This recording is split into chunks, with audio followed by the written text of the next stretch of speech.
In 10,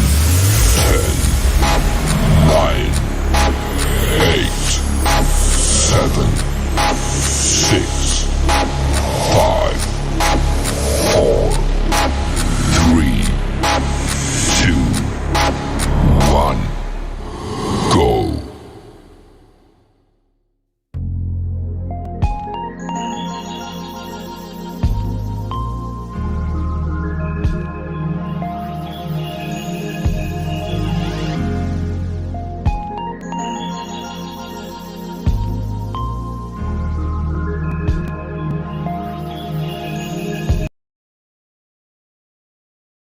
Brothers and sisters in Islam, if the sun wants to play the role of the moon and the moon wants to play the role of the sun, what happens?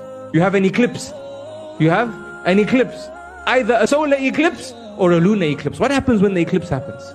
The effect of the sun is weakened, the effect of the moon is weakened, and the stars are nowhere to be seen. In the home, when the father wants to be the mother and the mother wants to be the father, you know what happens? You have an eclipse. It's called the social eclipse. And when this happens, the effect of the father is not felt, the effect of the mother isn't felt, and the children suffer the most.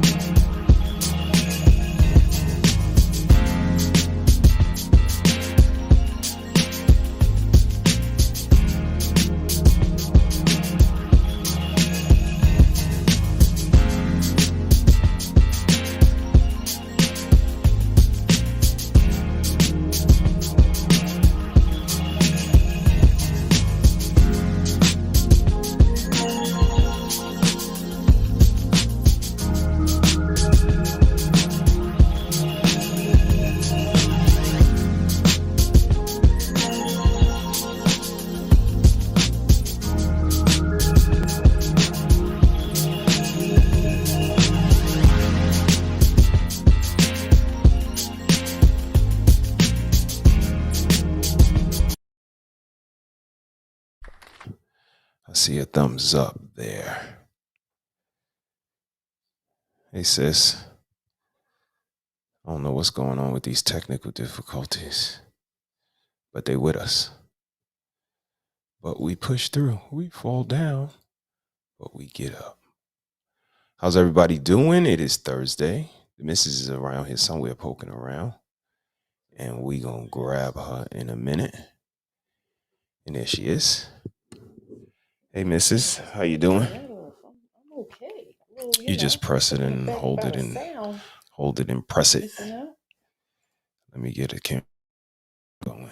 See where we at. Can you see us? Can you hear us? Both of those. I might pop out to grab another microphone, but I don't know what was going on with those lapel microphones. These technical difficulties is always doing something. We appreciate you. But hope everybody doing good. We try to talk about Black love. Do we sound like we underwater or sound like zombies or something? We can be seen. Y'all let us know. See if we can get ourselves set up, get going. Apologies. Thanks, word. Appreciate y'all for sticking with us. Cheers to you. Cheers to you. Oh, thank you, sir. Much appreciated. I want to be moving around. Welcome to Thursday. Red Lipstick Vibes podcast is in the building. Hey, sis, how you doing? E, the man, is in the building. How are you, sir? Hope all is well. It's been a week. It has been a week. Y'all ready for this stream? We're going to talk about it. Yeah, after we finish struggling, but you know, struggle is good. It's when it, sometimes brings out character. So we're going to try to stay nice and smooth and nice and sweet. Were you kind to somebody this week? I got to ask that. We always tell you guys to be kind to somebody you don't know. Oops. Be kind to somebody you don't know. But it is Thursday and we're here. It's always something. But we're going to make it through. That's what you got to do. You got to push through. when you have some challenges, unplug some stuff, drop it down. Sometimes you gotta turn things off and reboot. So, All right, I'm not choppy. I don't sound like I'm underwater, swimming through the ocean, even though I would kind of like to be doing that right now, but that's another story. But welcome again to He Said, She Said, Love and Abundance. Mr. is creeping through. I appreciate him trying to work out the kinks back there. Shout out to you, working it out. It is, but we love it. We roll with the punches and the jabs and the stabs and all of that. Sis, how you doing? I hope all is good. Sending love and light and, all type of health blessings to everybody out there battling with some illness and sickness. C19 had a couple people struggling with it. They're doing all right, but, sending y'all love and light and, wishing a speedy recovery, a safe recovery. Wishing everybody well. But it's going down tonight. Did you? Of course. Got to speak to the peoples. Yep. So, we're going to be up in a second and, share the stream. If you like, it would be nice. I much appreciate it. If you haven't subscribed already, feel free to do that. That's also appreciated. Let's see what we're going to do. See if the mister got him a little sound so we can get this started. Singing that earlier. Let's get it started in here. Okay. Ooh, microphone check. 1, 2. I'm here. Busting through with a I vengeance. swear I heard all type of noises and stuff. Like a superhero. Let's turn that down. All right. I think I'm here. Let's see, can they hear me? Welcome. Can y'all hear me, people? Sound like Party people. You can hear through the speaker. Shout out to everybody in the building. And let's see. Okay. Apologies for the so first sorry. half an hour of technical difficulties. But thank y'all for It's sticking amazing. with us, sticking to it. It's amazing. Persistence is a great characteristic. Resourcefulness and resilience, all of that. And let's go ahead and get this right. My mic sound nice, y'all. Check 1. Do my mic sound nice? Okay. Check 2. Let's see what we got. All right, I'm here. I think the missus is here. Yes. Looking lovely as usual. Thank you. Got the gray popping. Thank you. Appreciate it. She don't need my hair. Not my hair. I do. It's She's kind of talking popping. about the color that I'm wearing. It's kind of popping. But it is some gray hairs in there Sheed, somewhere. we here is in Shout the out to Sheed in building. the building. Welcome, brother. Hope you doing good, bro. It's Thursday. It's almost Friday. Hope y'all all have some, nice things planned for the weekend. If not, just some rest. Absolutely. Some things you might need to attack over the weekend. Get Recharge it done. the battery. Yep. Yeah. Honey-do list. Or you just want to couch potato and watch some movies. I mean, shout out to that too. They still pulling in. I see Donique in the building. Hey. One of our favorite, one of our biggest supporters. Shout out to Donique pulling in. It was a struggle, but we're here. We made it through. We're here, adjusting the volumes and my levels on everything, getting it right. A little time to play. Chat. Talk about what we've seen. What we've been seeing. Yeah. Oh, she said, look at the color match. He said, look at that. Yeah. Coordinated. See if we can get it done. A little bit of unison. UNITY. That's what Latifah wrong with said. it, right? That's right. Latifah said That's right. UNITY. So I'm not sure if you guys seen the thumbnail. Yeah, you need that. Always some type of difficulties. But the thumbnail said what black love in 2023 looks like. I'm not sure if you've seen the thumbnail, but it was a picture of the new It couple up there. Blueface and Krishan. Krishan Rock, Rock. I guess. Okay. And I had a picture of a self-love sign up there as well. And money, of course. Because in my opinion, this is what love has become in 2023. Instead of proclaiming, love for your intimate loved ones, cheers, love for your significant other, it's love for money. It's love for self-care. Thirst to get as much as possible, so you're really not investing in anything else but that. Right. So that just made me think about, what does love in 2023 look like? Is there, sweeping indictments for the people who are not looking for love? Are we rounding them all up in a van? No, Right. Not at all. We're not. Not at No, all. Not at all. Not at all. But the ones who aspire, what do they have to look forward to? Absolutely. Their perception of what it could be, all the red flags up front. And you hear that a lot. So I don't know if they're inspired by what they see, because it's not much showing positive Black love. So, that can definitely have, an hindrance on your motivation or your purpose or your intent to do it. Indeed. To aspire to it, to search for it. Indeed. Money is so important. Especially now in society, it's very important. We're not saying that. Right. But we make it extremely important over everything, even our children. I agree. So I agree. Shout out to Kings and Dreams. Just checked in. peace, Family is salute. pulling into the building. Appreciate it. You all are appreciated. Absolutely. Soul Toucher.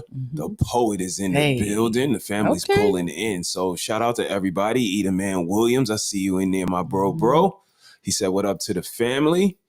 We got the sound popping through, so we came through. Donique is exchanging the pleasantries. He said, great day to everybody. Blessings in abundance. Yes. Mr. and Mrs. He Said She Said, the chat party, and all tuned in. Hope everybody's having a great weekend. Got Sheed pulling in. And love in 2023. I mean, it's still a thing. It just doesn't look like, what we used to see, what we're accustomed to aspiring to, this harmonious unison between two people for a long period of time. It's just not the norm. Right. Just like, working 40 hours is not the norm anymore.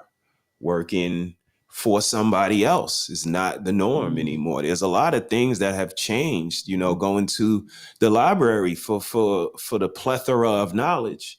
Right. That's not a thing anymore. A lot of the rules that we used to play by, that rule book is gone.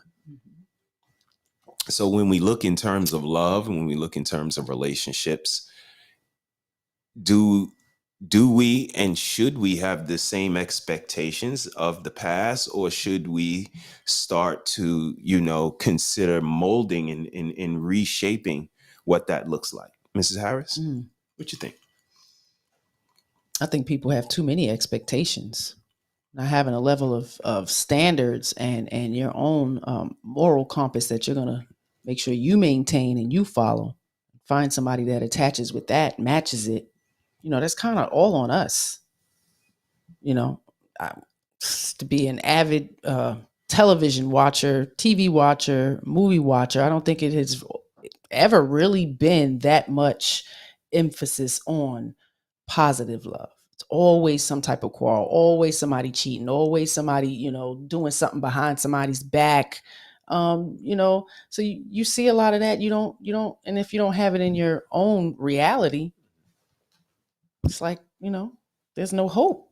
It's just despair, jadedness. Like, even if you even have never attempted to even get in one, you're already offended and despaired, distrust, and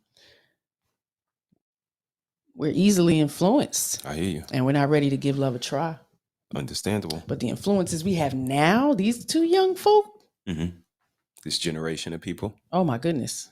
A little different. Oh yeah. We've always had toxic, relationships. We've definitely seen but what's pushed and what's promoted, and people get paid to, show it on reality shows and such, it's downright shameful. Understand? And in my opinion. I hear you. I mean, I wouldn't disagree with you. Again, we have our certain vantage point that we look at it from, in a certain lens. A judgmental vantage point. No, I'm just kidding.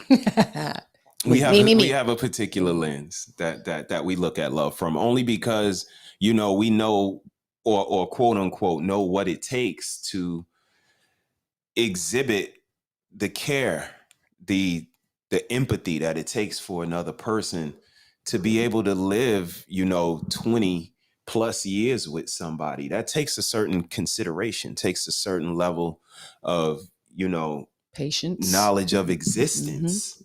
And I think that above all is, we have such a grandiose way that we go about ourselves, whether it's our job, whether it's, our status in our neighborhoods, whether it's, our economical status, whatever the case may be. But we find these things to separate us and give us this grandiose air that we go about ourselves with to the world.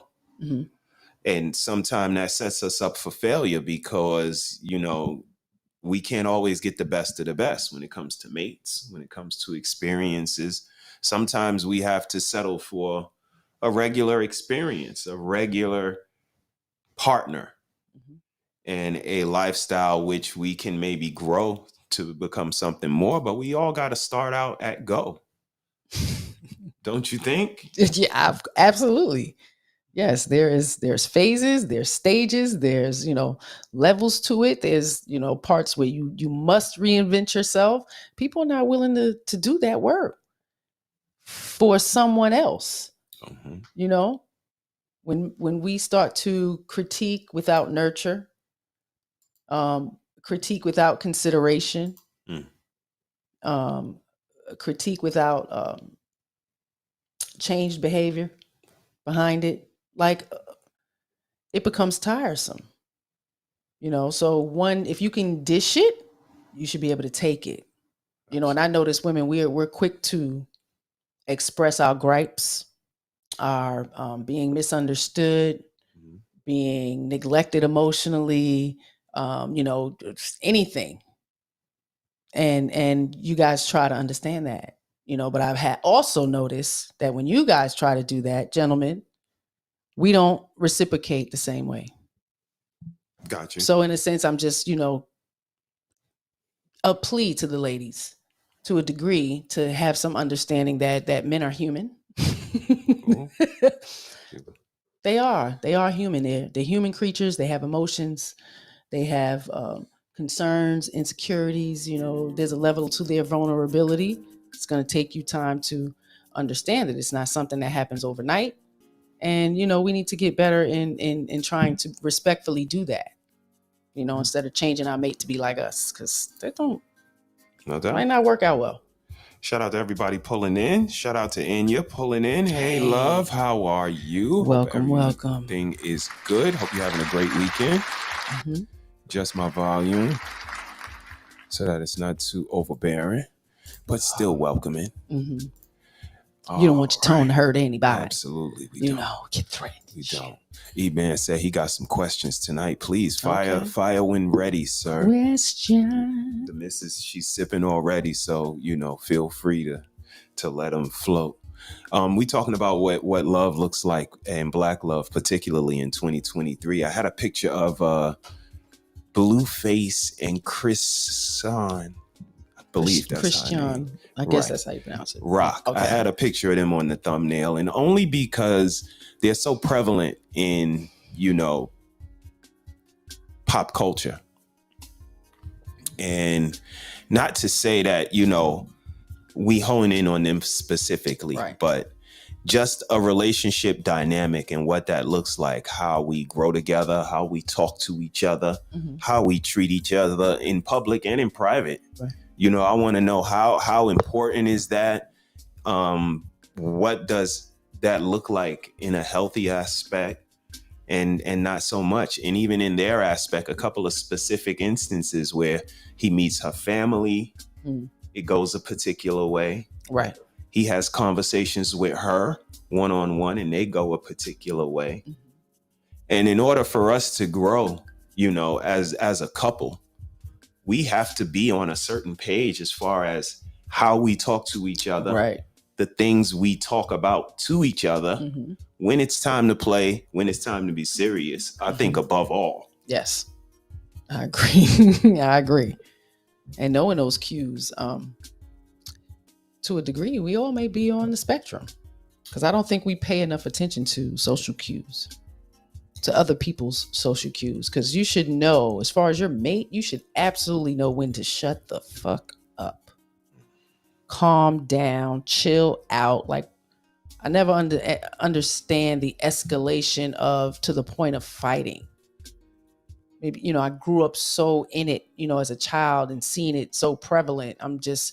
So when you grow up in it and people say, if you see it, that's something you tend to go and, aspire to, like, you don't know nothing different. Yeah, no, I wanted something different. So to see it, I'm still like, why?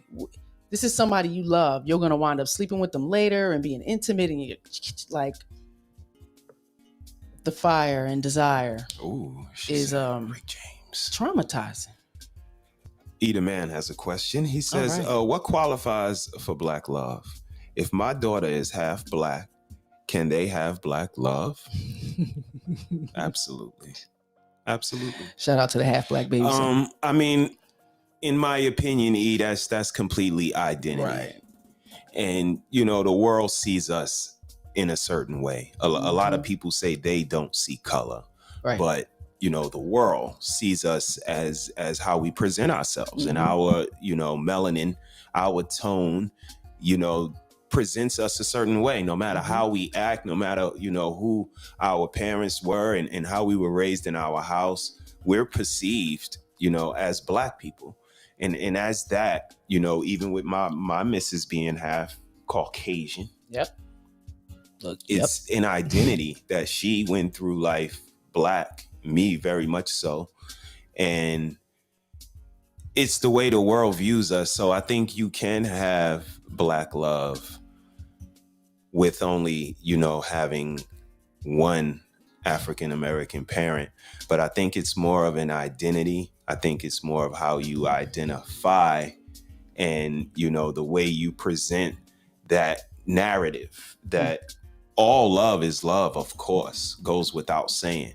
But, as of late and currently, we have coined the term black love because a lot of, black families have the certain statistics. The single parenthood has a certain statistic. So I think that when two people consciously decide to stick it out together, that they should be celebrated, that it should be pointed out, that two people understood what commitment is, what longevity is, and what responsibility is, and they made it work under the circumstances. That might have been a long answer, but I mean, we're sitting here, brown folks, so we have to sit and consider what the media influences, and that's what we're talking about.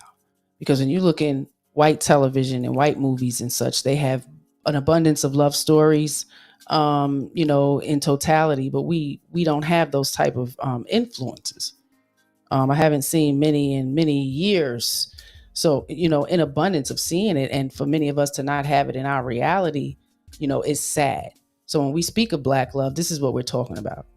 We're not, exiting or, trying to dismiss any other love. Absolutely. Love is love. But we want to see more brown love.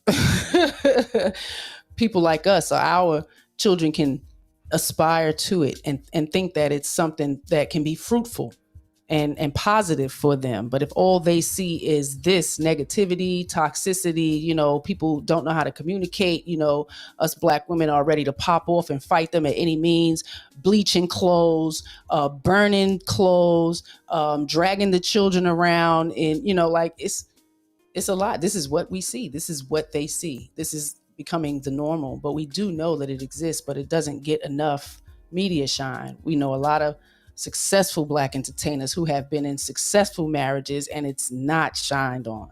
You don't see a whole bunch of stories of these longevity marriages. You know, we see the same ones over and over. So Absolutely. of course we have no control over the media. So we have to present our own views. We need to start showing it and, you know, being uplifting with it and more positive. Absolutely. And if that helped answer the little question. Indeed. And again, just taking that narrative into our own hands, because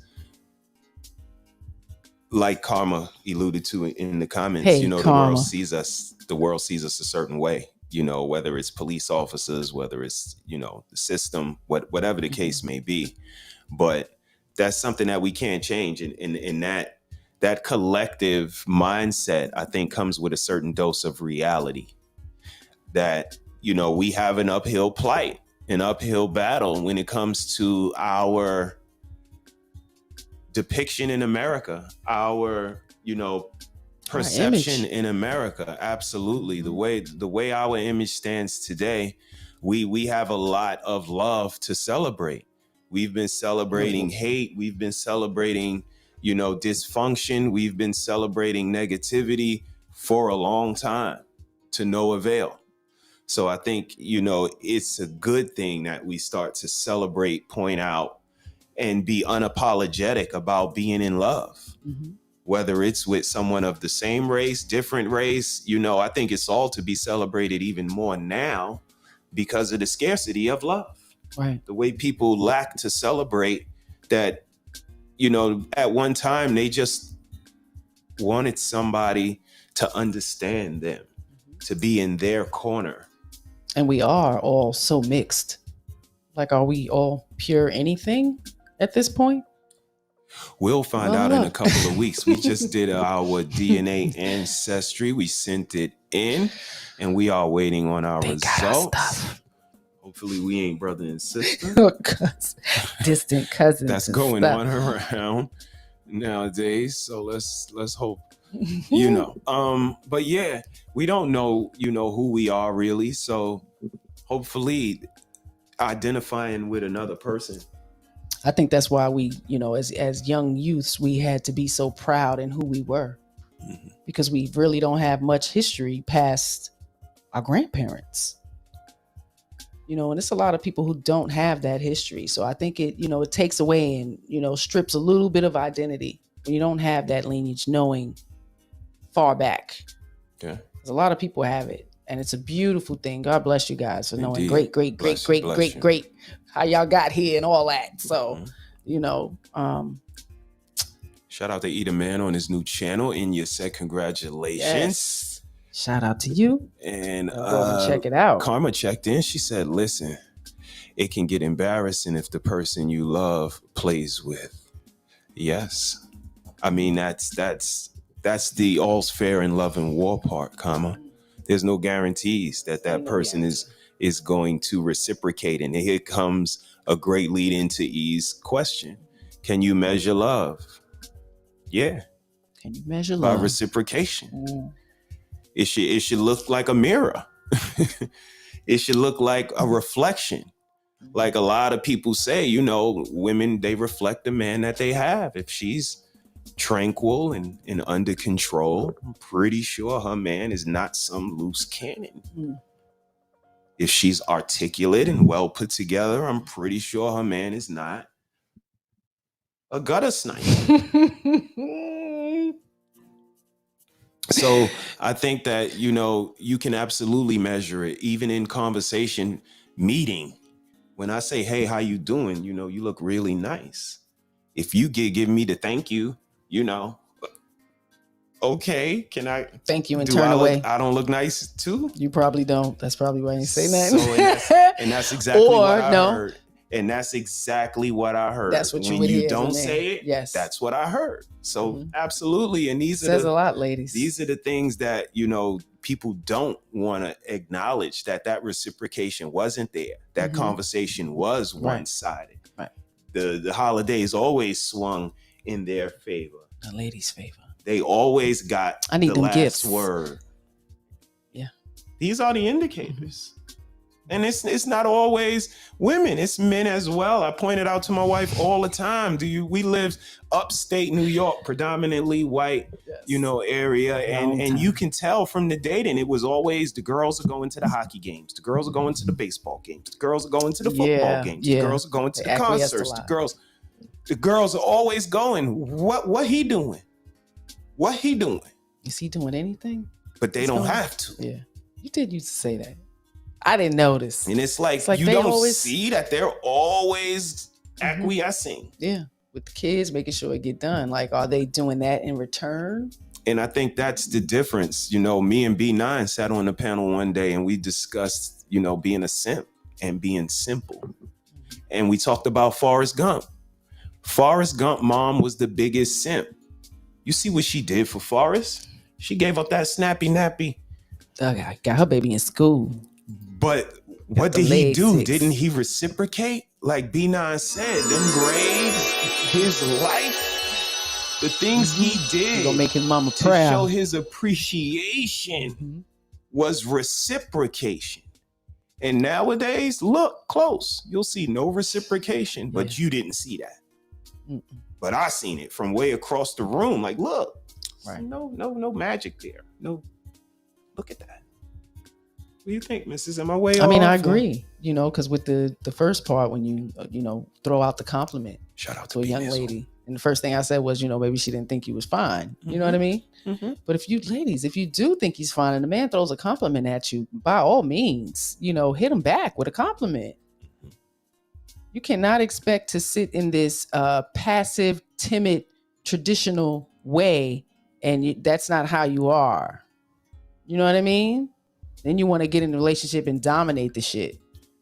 So reciprocity is very important. Men like compliments. This is what I say when we speak about men being human. They like to be touched and nurtured and all that as well. You got to find out. Yes, indeed. Do the work. I'm just saying. We got a good question up there. And you asked the question. You see what it say? I really can't see. It says, I got you. Don't worry about it. It says, what advice would you give a single lady that may not find it so easy to let her guard down, asking for a friend? Oh, man. You mean most women? Oh, man, the sense of feeling comfortable. So, their presence has to make you feel comfortable. And that's something that you're going to have to feel off top, and their actions is going to show more. But it's I know the guard is not up right away, but it's levels to the guard, right? Because you're going to go on a date, you're going to now trying to push even further through to, initiate something further. Oh man, you're going to have to pay attention to his cues, get to know him better. Because it takes a minute for us to trust, just like it takes men a minute for their vulnerability. Absolutely. Don't make them work that hard to knock them walls down. Be willing to receive whatever that man is willing to give. You know what I mean? And you might need to be a little bit, because we're older, we're mature. You should be able to be a little bit more vocal about what you need, and it's not about what you don't want.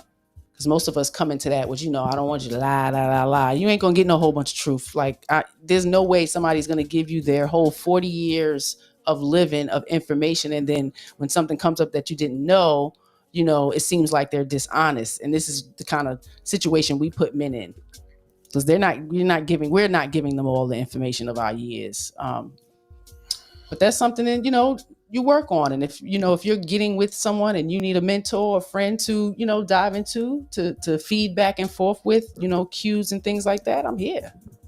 I have no problem.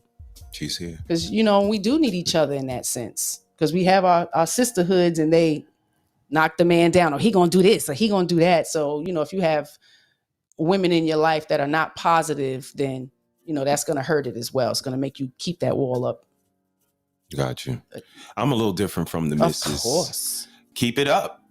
Put it up even harder. But make them earn the wall coming down. Make them earn every brick. Questions come with follow-up questions. Harder questions. More in-depth questions. And you don't get the benefit of the doubt off top. Again, but you can articulate that these are things that are to be earned, like a man's vulnerability. And again, this is where the all fair in love and war comes in, because none of this is guaranteed. You can do all of these things, all of these strategies. Love is like a hand of poker. No matter how you played it, you could have always played it different. I don't care if you won, I don't care if you lost, but you could have did this, you could have won sooner. Like, you didn't have to put that much money in the pot. You didn't have to string it along. Like, it's so many things and variables that we have to consider. So what you can do is you can guard yourself. You can always put yourself first. And again, if you fool me once, shame on you. But if you fool me twice, that's on me, man. I gotta eat that. And that's the outlet. You know, I think that's the way that mature people look at it. That I know is no guarantees. It was no guarantee when Mr. SheSaid walked up to me, and I understood that if this lasts a night, if it lasts a week or whatever, I'm built for that, and I'll handle accordingly. And I think that's when it lasts 20 and 30 years is when you're not putting all of this emphasis and onus on it being right this time, because it's never going to be right. That's right. But it can be, you know, pleasurable. It can be, you know, long lasting. It can be exciting. It's never going to be perfect. It's always going to be something. That's something that I learned with her. I just thought it was always a way to prepare for things. It's always a way to be ready, but it's not, because it's always something coming. Right. And after you get rid of knocking that down, something else is coming. So, you know, I think you love yourself more than you love anybody else, because you were there with yourself first. And make these people earn it through conversation, through actions, through, you know, maturity, through sincerity, through comedy. Like, show me you know how to work a room, you know how to work a crowd, you know how to work me. When I'm feeling down, you got a joke, you got an icebreaker, you got to pick me up, you got some je ne sais quoi. It's not just these one modes: happy, mad, basketball, sex, food. Like, we gotta start to find these gray areas of operating with people. Like Karma just said, she needs acts of service, love language. So she would just get all types of service. She would get food brought to her. She would get, you know, messages on the mirror. She would get flowers. She would get service. We going on dates. Like, this is what she likes. So this is what she gonna get. But you gotta care enough. And you got to see the person that don't care enough. They're not doing it because they don't want to do it. Right. And don't waste your time. That's my thing. Don't waste your time. Being together 25 years, I think me, for just, you know, coming in at 20, I grew up with boys. So just that tit for tat, that combativeness, that arguing and carrying on, just like, that's not something I want to have in my relationship.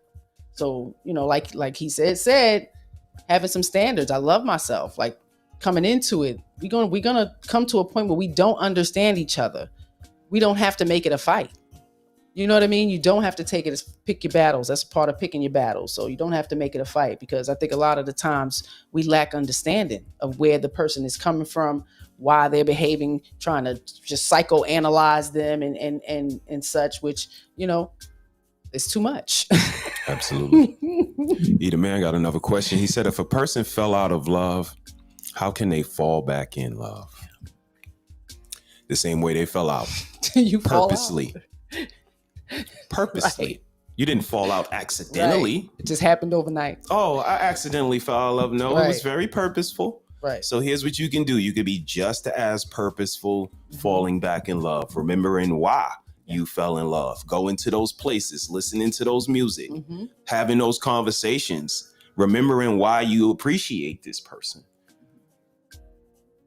I mean, and do the things to get them back to the person that you remember. You know, like you said, you know, laughing, fun things, you know, being silly, not taking everything so seriously, because once you get into the regular movements of life with family, it gets repetitive.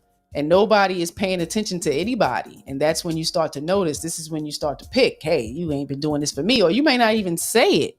You may just start pulling back because you feel like you're not receiving something, that you're not articulating that you may want, need, or you're missing out of, or you stop doing, whatever the case may be. And then everybody's just pulling back. Now, you in your space and I'm in my space. So that should not be happening, especially if in a marriage. Like you said, you have to be intentional. You have to be intentional. And it's going to happen. It's going to happen. I don't know about this falling out of love. I don't think I've ever fallen out of love, but it's gotten boring.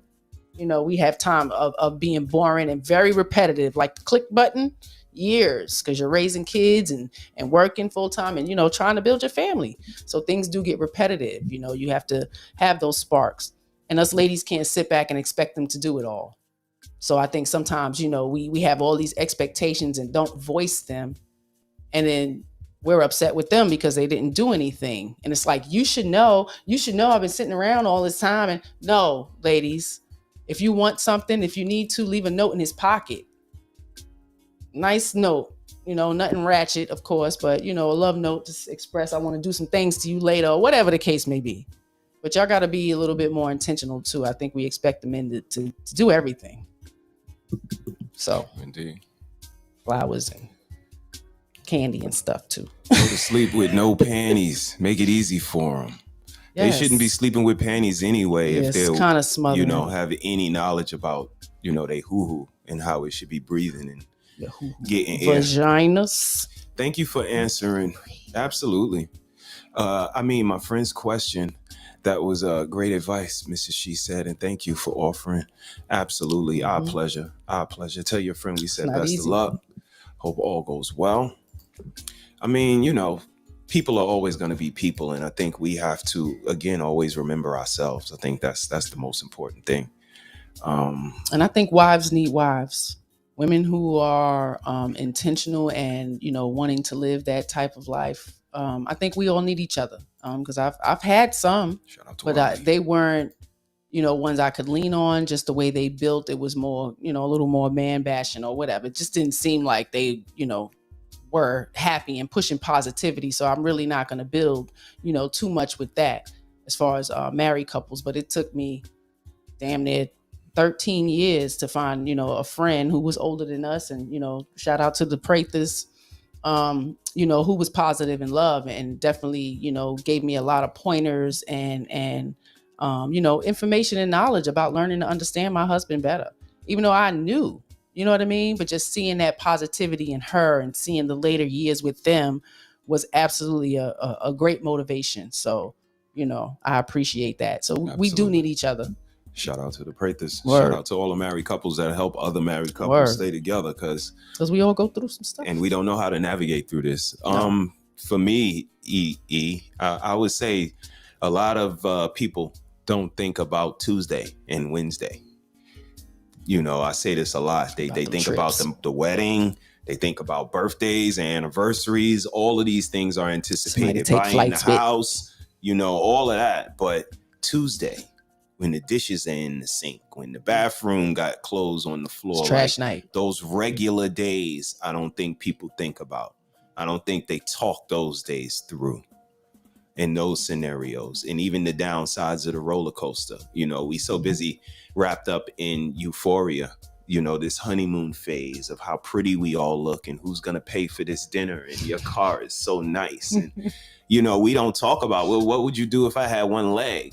Yeah. You know, what do you feel about DNRs? You know, these conversations don't get had because we're so in bliss that these bigger conversations, the ones that are going to keep us together forever, knowing that this is a person that has my best interests at heart, is the conversations that we're not having. And I think that's why we fall out of love, because we forget about Tuesday, the days it's going to get regular. You stop having those conversations you were having in the beginning, right? Because you must have had them in order to get on a page to where you want to be married, right? Because that's a lot of in-depth. But we have folks who, you know, jump into marriages. But yeah, communication and not just talking, really, really building on who you are. And you got to know who you are in order to be able to tell somebody, right? Absolutely. Somebody start asking questions, you don't know who the hell you are. Absolutely.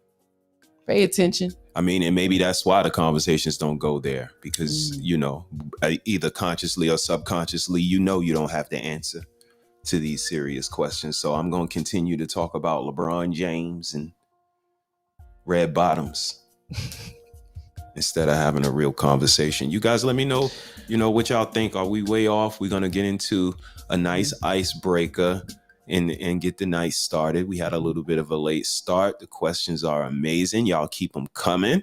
Either man said, hold up, we ain't ice breaking nothing yet. Right. He said, is marriage being boring a bad thing? Not at all. No, it should be expected. I think it's something that us elders should definitely warn or, let them know that it's going to happen. Because children and life and work and school happens. And when it's all happening at the same time, it can get really boring.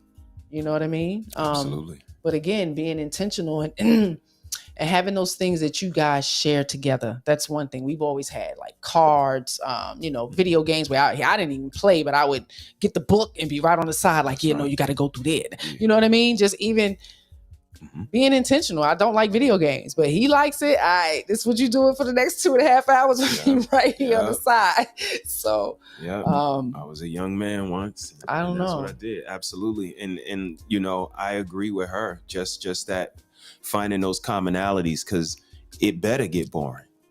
If we're dealing with two mature adults that came to the, adult meeting, right, it better get boring. We gotta save. We can't go out all the time, especially if you guys come into it young. Do something all the time. Absolutely. We got a lot of building to do, and we got a lot of days to get through, and having fun and feeling great all of the time comes with a hefty bill.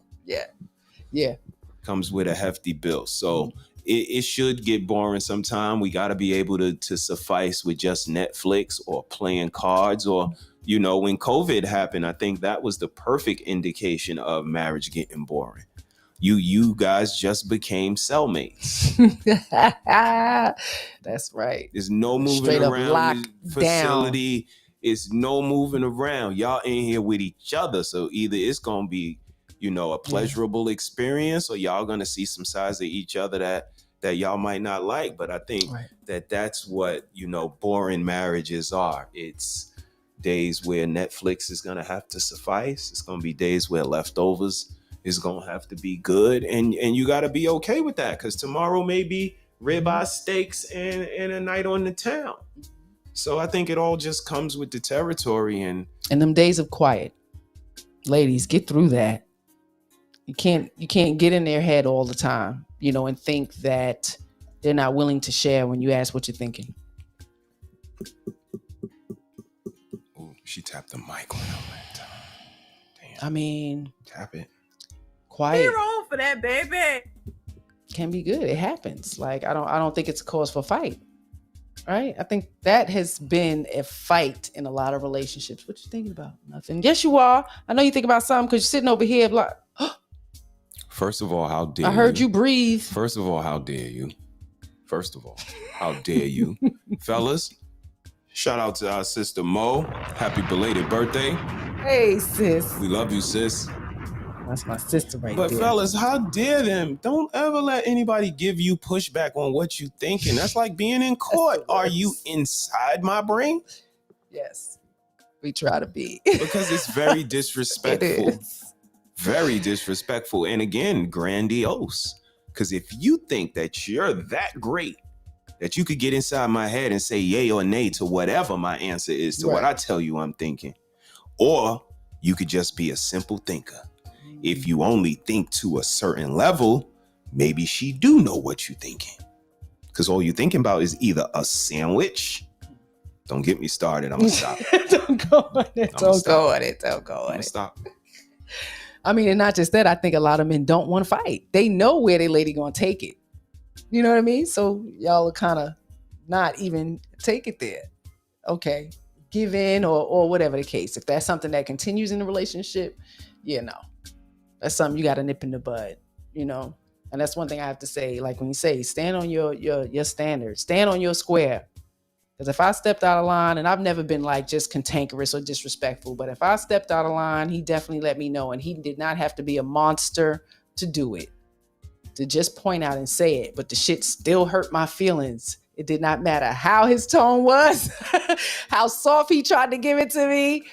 It still would hurt my feelings. Like I said, a lot of the time I would have to and really reflect on what he said and try to understand versus, attacking him for expressing himself. This is something I want him to do. So if every time he expresses himself and I attack him, what is that going to cause him to do? Not express himself anymore. Think about that. Let that breathe for a second. Let's get an icebreaker real quick. Y'all keep the questions coming. Amazing questions.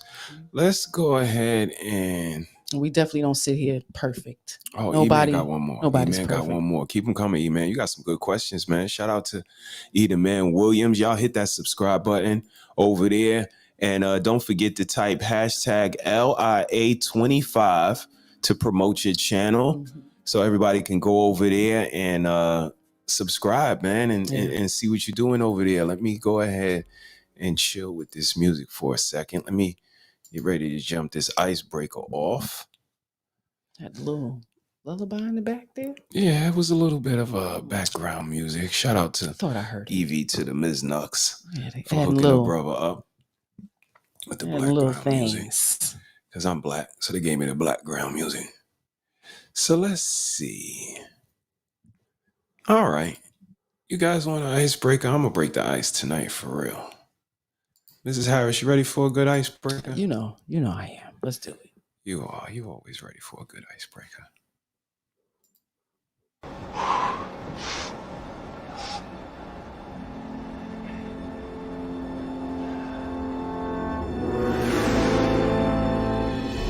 Fucking me!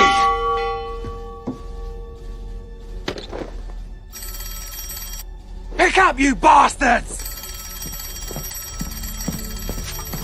Is there anyone there? Yes, for QC. Iceberg, right ahead! Thank you.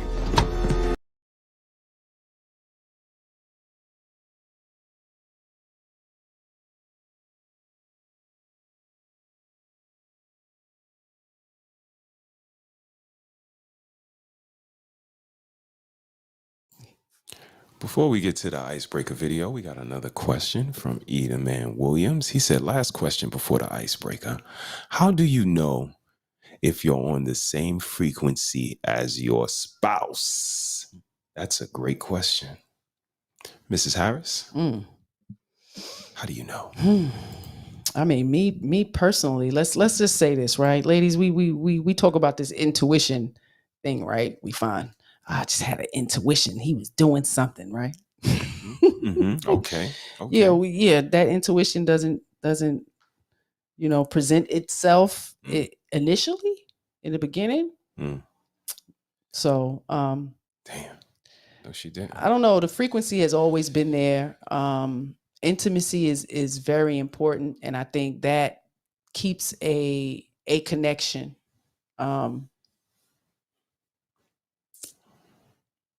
Yeah, I go for intimacy.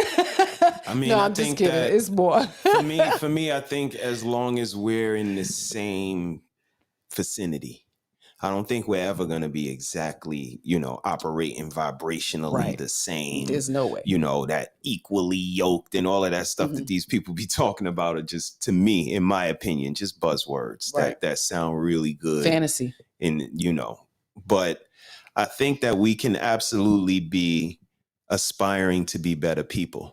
And I think that's the indicator. I think that all we are mirrors. We are a reflection of our partner. And if we're waking up every day trying to be the best version of ourselves, and they're waking up every day trying to be the best version of themselves, I think that's when we see amazing couples. Whether it looks like, Jay-Z and Beyonce, or Cardi B and Offset, or whichever one is her husband. I think, we see flashes of it, in whatever instances we do, but I think it's because they understand that we're just compliments. I don't want to go out and embarrass you. I don't want to go out and paint my family in a negative light, whether it's through vocabulary, whether it's through my appearance, whether it's through my actions, whether it's through who I'm keeping company with. the type of conversation I'm having, the place that I'm frequenting, the food that I'm But eating. one thing, you stood on that before me. That's the type of person you were before me. This is how I was. I presented myself in neighborhoods. I'm not out to do people wrong. I try to inspire people. When we were young, of course, we did foolish shit. But as adults, we moved in a certain manner. I'm not out here trying to be disruptive where I got to call my brothers to come beat somebody up. You know what I mean? It's just a level of honor and respect that we already had. So coming into this, we were willing to continue that. And I want to be likable. I want you to like me. Freak loving me. I want you to like me. So when you see me, it's like, I like her, and that includes me being pleasant and willing to love and nurture you, and him reciprocating that back. So, I mean, to me, that's kind of what it Absolutely. looks I like. wouldn't disagree with that. And like you said about the intuition part, that just shows me that for me, intuition is cap for me personally, because I can't see what it looks like in the positive aspect. I can't hear a woman articulate to me what female intuition looks like in the positive aspect. I've never heard a woman say, you know what, I had a feeling that he was being loyal to me. Let me go give him some head. And I went in the phone and I didn't find nothing. And guess what? Every day for the rest of the week, sloppy. Without him knowing. Right. Sloppy. Man, I have to tell him. I don't care if he come in salty peanuts. I don't care. He getting it. But again, I always hear, if I catch him cheating, he getting kicked out. Right. I got his stuff packed. Right. They already got the consequence. Okay. Yeah. So another the PSA. action is already set up, but the reward is never thought about. Okay. Because it's, again, intuition. But intuition, I never see what it looks like in a positive fashion. So when it comes to that, I call cap. And, for his question, I just don't think that. Hold on, let me go back to his question, because where was it?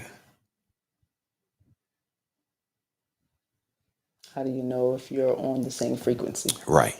So, frequency, I understand what you're alluding to, but I don't think we can ever be on the same frequency, but I think we can operate in a respectable area of each other. And again, just be a compliment and be a reflection, be an inspiration and a representation of your family, of your significant other. And I don't think a lot of people have that pride, whether it's in their self or in their significant other to, Yeah. And I think ladies, we have a double standard mentality. We want our men to mold into us, but we're not willing to mold into them. You got to do a little bit of that. So again, this is a PSA. If you have an intuition that your man is doing something and you go to snooping and investigating and you do not find something, you need to reward him. He needs to receive some type of reward. If you're not a person or if you're not a woman to initiate or be assertive in intimacy, God damn it, you better do it. Mrs. SheSaid is telling you need to initiate, unless you have a man that doesn't like that, because some men don't like that. So, but I think men want to know that they're wanted too. So as a reward for your intuition being totally wrong and you not finding anything, reward them. Ask them even, what can I do to make your day better? No doubt. And acquiesce. Check out this icebreaker, ladies and gentlemen. Let's go ahead and just bring it right up. We just breaking the ice. These are placed inside the jar and the lid is then sealed. They are left undisturbed for 3 days. Then, when the jar is opened, the fleas will not jump out. In fact, the fleas will never jump higher than the level set by the lid. Their behaviour is now set for the rest of their lives. And, when these fleas reproduce, their offspring will automatically follow their example.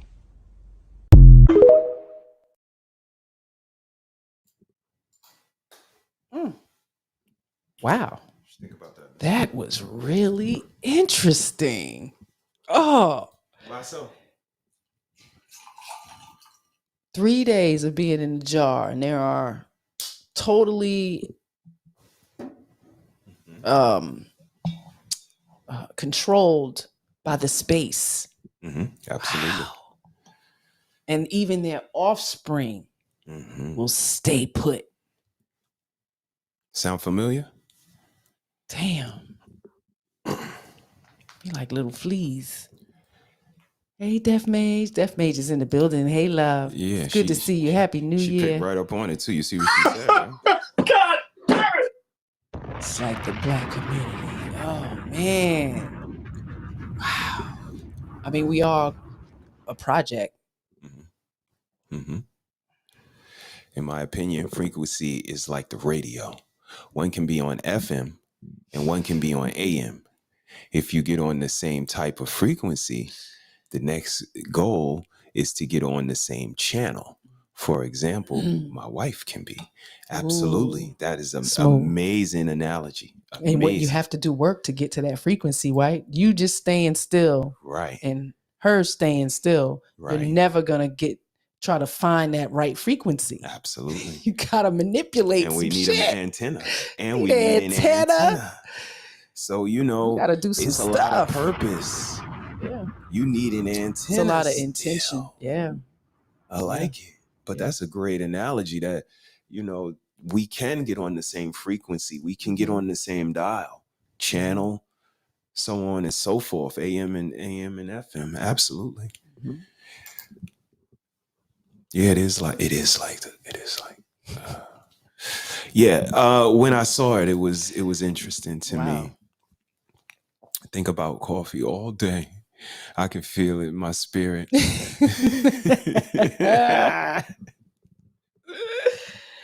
Even if she didn't ask me. Absolutely. Oh my goodness. But yeah, when I seen it, even their offspring won't even jump higher than the lid. And that just goes against, natural selection. Right. I was taught in science that a rabbit is going to run a certain speed. And if a fox is chasing that rabbit is that's when it's going to reach its maximum potential, because the fox is chasing it. Don't want to get ate. Right. And if that rabbit outruns that fox, his son is going to outrun the fox even more. Or if the rabbit get caught by the fox, his son is going to build up enough stamina to outrun said fox. Again, just natural selection. You have to be better than the previous version. Our children are supposed to be better versions than us. Yes, more updated, more upgraded. A little more polished. Like Apple phones almost, but last longer though. But again, for every natural selection, there's a planned obsolescence. Yeah. There are materials that are planned to go out of style, like your Apple phone. In a year and some change, it's designed to slow down, to take longer to charge, so that you get the Apple 15 and the Apple 13. So, you have to be diligent enough to peep these designs. Right. And it's a lot, because it's even worse. It's getting worse now. So my preacher used to preach about this. He called it generational curse, because what you have learned, you tend to pass down to your kids until someone in that family learns different and branches out. I mean, that can be looked at in so many different ways, Mage. That can be legacy. Some people call that legacy, teaching, generations, information passed down from generation to generation. Right. Some call it tradition. Right. But the negativity, repeating those things. That's why, I think we're a generation of talking about breaking cycles. It's a lot of things that we experienced as young people that we wouldn't want our children, or prevented our children. And that was our purpose, to make sure that they didn't have to live that way or see those things, or, experience a lot of things, so they can have a better start. Absolutely. But it taught us so many things. Resilience. I Independence. mean, I know people who still eat greens on New Year's. Yes. Tradition. They crazy. Superstition. They still broke. Yeah. And superstition. That just So again, tradition, superstition, it breaking all, you know, things. depending on what you call it, could all be named something different. Man. Love. When you know better, you do better. That is true. Again, consciousness. You would think. Consciousness. No, it's true. It's true. Unless you're saying everybody's just neglect. just walking them right, so that's Yeah. just neglecting. Because people, no, you know, better. but you Y'all just know, don't do. You know better. Again, babe, I think we all came from humble beginnings. I don't think any of us, maybe a few, maybe a selected few, you know, in this internet space, because we all come from different walks of life and different regions of the world and backgrounds. But in my area, immediate circle, so on and so forth, we come from very humble beginnings. Dysfunctional families, economically challenged, living in poverty, embellished in crime, living through crime bills and war on drugs. With all of that, though, such a welcoming Black community. Welcoming. Okay. We had some welcoming Black communities. Absolutely. We are welcoming people. Absolutely. And you know, with all of that, we still were able to navigate. And I don't think that these younger people have the knowledge, like Mage said, to do better, because that knowledge came from lack. Like I said, we came from humble beginnings, so we had to teach ourselves. We had to be the first ones to graduate from college. We had to be the first ones to break these generational curses, generational cycles. So that came with a certain level of responsibility and consciousness amongst ourselves to know, I got to pull myself out of this. Right. What do you think? You think if you know better, you do better, or, you know, you can neglect? What do you think? Yeah, I think ignorance is bliss. Because many of us know better. We learn this stuff in elementary school. I think we all know a lot of right from wrong, especially if we all grew up in the church too. So there's a lot of blueprint of right and wrong, foolish and bad behavior, you know, how to love and nurture and treat people kindly. So, you know. Talk about it. I don't know. I think people are motivated by meanness now, just angry. All the negative things, just negativity is so positive. It's amazing. Like people feed off of it. Wait to be pre-offended, waiting for somebody to say something. You know what I mean? Say something about to pop off. Okay. This is the mindset we in. Be careful who you pop off on. Word, easily triggered. All right, let's get to a little bit of it. Y'all seen the thumbnail? It said what Black love in 2023 looks like. Had a couple of pictures up there on the thumbnail, and I just want to take a look at a couple of things that you guys might not have seen. Let's see. I got some stuff queued up. Let's start here. All righty then. You know what? I'm gonna take it back up here. We're gonna do this. I'm gonna do this right. Let's do it like this. Start them off like Miss Harris. Oh shit! God damn! It's over.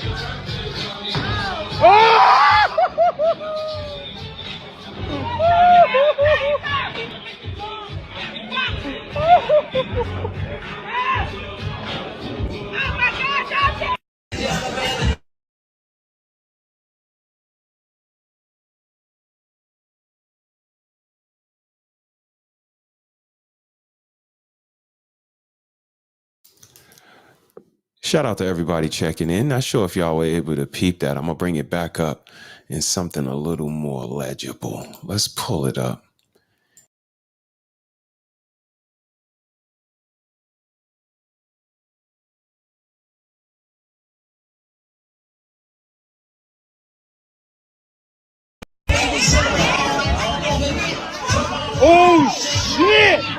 God damn! It's over.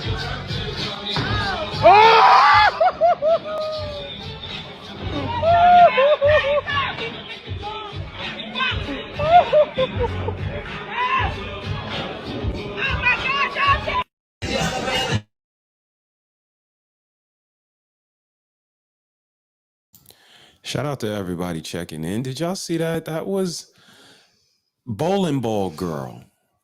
That is an internet clip that has been viral of a young lady that assaulted her man with a bowling ball. And when she did that, no one, offered any correction. Laughing. They were actually laughing and encouraged her to roll a strike. Before you guys chime in, we want to get to a couple of the reactions for this. With a bowling ball. Full video can be found here. So the girl and her boyfriend were arguing while they were out bowling with friends. During this argument, the girlfriend decided to slam the boyfriend in the side of the head with a bowling ball. Now right after doing this, the girlfriend goes on to roll a strike with the same bowling ball. Now the friends in the video don't seem to care less about the boyfriend and they just ignore him while he's on the ground passed out. Now at the end of the video, the boyfriend does get up, but you can see on the side of his face where he was hit with the bowling ball. I don't know if any charges were filed against the girlfriend, but if you know anything about this, let me know. What do you guys think? Mrs. Harris, let's start with you. It's very upsetting. I would hope she's in jail. I hope he left her. And I hope if he had a sister and some aunties, they probably went and whooped on her ass, because that's crazy. So when we talk about, men being violent, women are callously freaking violent. Like, and then to have somebody laughing in the background, the friend, like, that's not okay. That's police calling. That was straight up assault. She could have cracked his damn skull. And that was her man, somebody you love. Right. It's amazing. You see what Mo said? Jail Shout out to time. our sister Mo. She said could have been a death blow. Shit not funny. Sitting somewhere doing life over a bowling ball blow. You ain't lying. Let's check out another reaction. Protect all black men. And the reason why I say this is because, well, if you go to Spiritual World's IG page, follow the directions, and it'll lead you to the Twitter link that shows the video of homegirl with the hat busting homeboy with the hoodie on, busting him upside the head with a bowling ball. Crazy thing is, instead of them saying those who were around that saw homegirl assault the guy with the bowling ball, instead of them saying, chill girl, why you did that? Oh my God, why'd you do that? They cheered her on pretty much. They laughed it off and cheered her on to go bowl a strike with the same ball that she went upside his head with, man. Acting like it was a joke. Look, man, how are we supposed to get along as men and women if A, men aren't looked after? That's number one. And B, if women aren't doing their best to keep themselves in check in order to not go this far. See what I'm saying? Come on, man. Now, if the shoe was on the other foot, if he would have taken a bowling ball and baseball pitch it to her head. What do you guys think about what he said? Her friends encouraged the behavior. If the shoe was on the other foot, it would not have played out in that fashion. Absolutely not. And he started out by saying, protect black men. And, what makes me fall in line with every word is that not only are black men not protected to be assaulted at any given time, but even when someone stands up for black men or has a positive word to say in their defense, they'll get attacked. So that says a lot to me. Again, like Eda Man asked about relationships and how do you know? And my answer was reciprocation. And there's no equality in this world when a man can get assaulted with a bowling ball and get laughed at, but a woman can't even be restrained. Right. You can't even hold her to stop her. Without consideration. It's preposterous. It's inconsiderate, and it lets us know where we stand. Mrs. Harris? I mean, I tend to think the women are increasing their size to be able to fight you men and beat y'all down and, you know, control the dynamics of the space with them being as big as they are. Mage says she hasn't tried to fight a man since elementary school. You know what I mean? Not I her don't think I've style. ever. And Besides the brothers, but and she was comfortable resorting to violent behavior. Again, you know how many mushes in the head I see, you know. Just the logic behind the bowling ball. It's a bowling ball. It's a bowling ball. To haul off with that and hit somebody, even with your hand, if she was mad, that's not a go. Mo said the devil don't discriminate. He don't care who he used to do his work. So it's some evil witches out there. Some of you are some evil witches.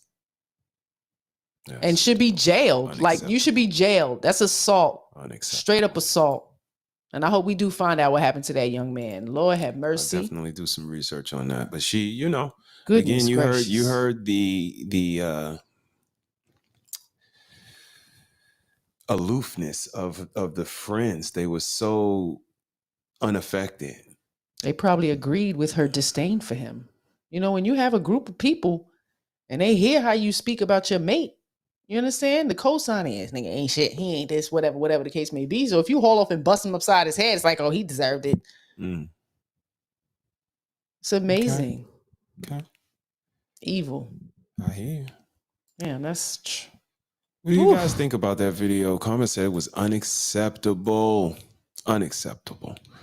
Inya says, so true. If the roles were reversed, the response would definitely have been different. It definitely would have been different.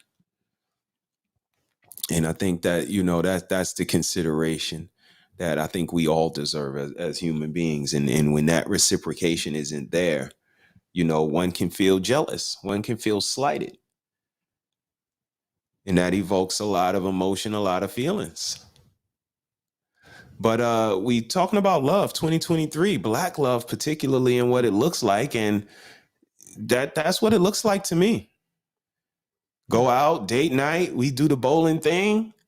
I could get a bowling ball to my head if I don't say the right thing. If my feelings make you feel don't look upset. at somebody. Don't use your eyes to look at another girl or something. Might look at somebody. We lose our freaking minds. I've never been like that.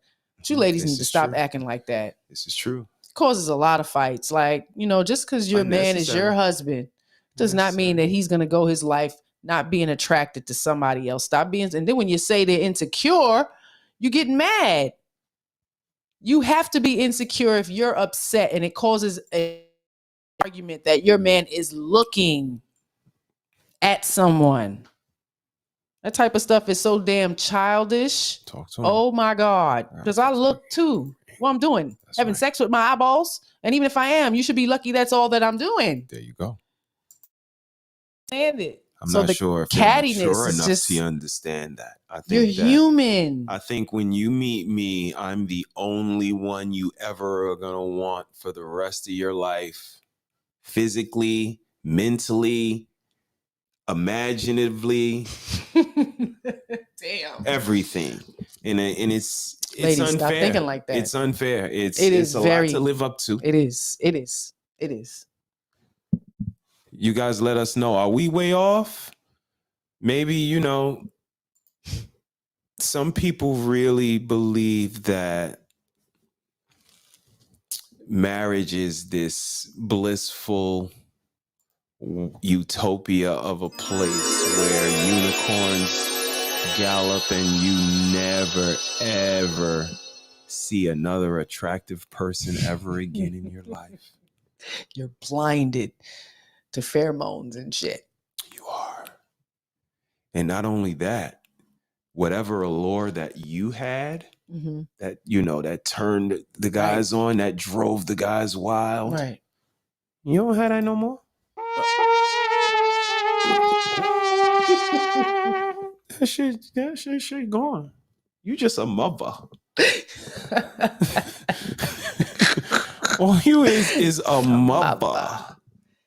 You know what I mean? They don't like these ladies. They still. I mean, I just remember that things. in junior high school and high school. So to become adults and we still behave like that is sad.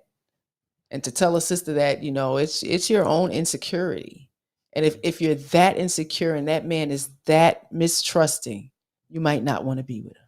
Oh, wow. But if you are this way in 1, 2, 3, 4, 5 relationships, you are the common denominator. Don't tell her that. She gonna come for Unless you. you found them all out, then you were just not worthy to be. She is coming for you. Monogamous with. It is a choice. Men do have a choice in these things, and I think we take that away from them. So when a man is honored to choose a woman as his wife, something he's doing on his own, he's willing to acquiesce. He's willing to make that purpose you both. Okay. So you have to be willing as the acceptor to say, I'm willing to listen to what you want. Because it's just because he wants you, it doesn't mean everything's going to go your damn way. He has a vision and a view and an idea of what it's going to look like. So you have to listen up clearly and specifically to see if that's something you want to sign on to. That's just how that works. And if it's not something you want to sign on to, then don't waste your time or his. But Okay. Because men don't just do it. So let's take a look at love in 2023, particularly Black love. Like I said, I had a picture of Blueface and Chrisean. I believe that's how you say her name. I don't want to mess her name up. She's from Baltimore. Miss she Rock. could have her brother come over here and we would have to discuss it further. But all right. Let's take a look at this couple. They have been in the popular culture for a little bit of time now. And they've had a couple of different, run-ins with the camera. And I caught a couple of them. And I want to talk about a couple of them. Okay? I want to start with this one.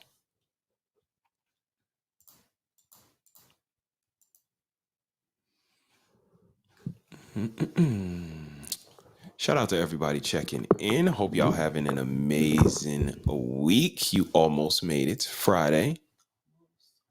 You almost there. Not quite, but you almost there. Give yourself a little bit of time. I want to set up this video real quick. And let's go ahead and let's pop it up in the movie screen. Don't forget to hit the like button. Don't forget to share this video. And don't forget to put hashtag LIA in the chat so that you can promote your channel. Don't forget to support the channel. And don't forget to check out this video I'm about to play. This is going to be Blueface, and I believe her name is Chrisean, I believe. Let's do it. And he's even showing he got a woman takes away from the fan base. We all know it's a distraction. It's no distraction. No, you're definitely a distraction. I'm getting money too. You get money. I'm saying Don't like flex on me. I'm saying like Don't entertain her. I'm saying like everybody's contributing. Did she flex on people? There's no No contributing been fucked up. I've been chilling. It been negative, subtraction. So I love her. That's cool. Can we love the business? Let's finish this right here. It's gonna work. That's the problem. You're the distraction. We ain't had a hit since you've been around. Stop talking. You stop talking. Huh? Listen, I don't even want to have that You call his phone. Our conversation answer with you. it. I need you to deal with that, man. I got you. Listen, man. This a bad look for business.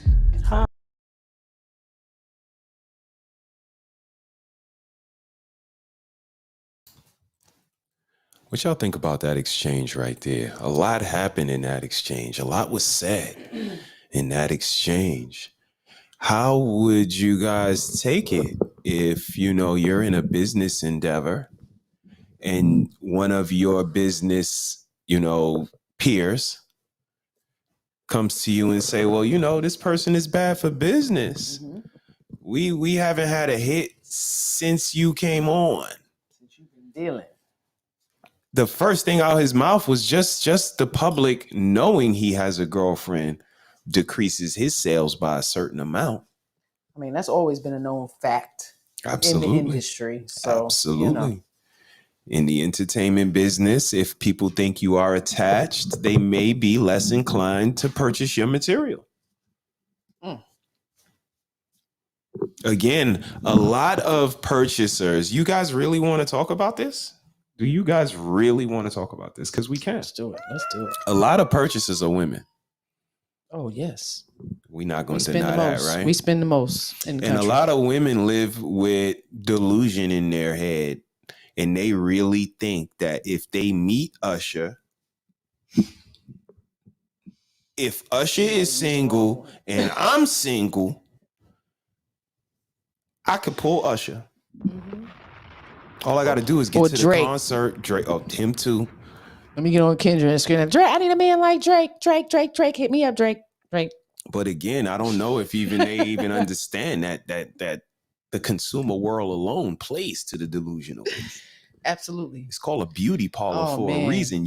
I'm sorry. It's called a hair salon. You call it a beauty parlor. Right. You think beauty resides in there. I mean, just the illusion to buy all this, fake hair and it's not even, our textures. Mm-hmm. We're still slapping on the waxy white Caucasian European hair. And when they do sell our texture, different kinkinesses and curly coilies. Good luck with and, that. To at least have it look like ours. Because we have some beautiful and, the grades of hair. Mo, we on it. I hear Next show. It's going down. Nikki plugging her new show, y'all. My sis. I got my sis.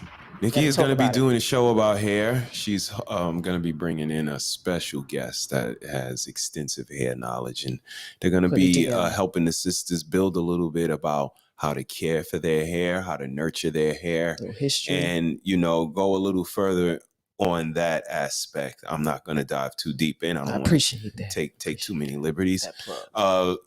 Inya chimed in. She said Montel Jordan and his wife agreed at the beginning of his career to present himself as single.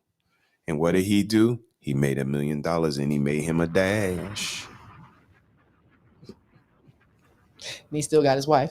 Absolutely. There you go. I mean, that's again just Ladies.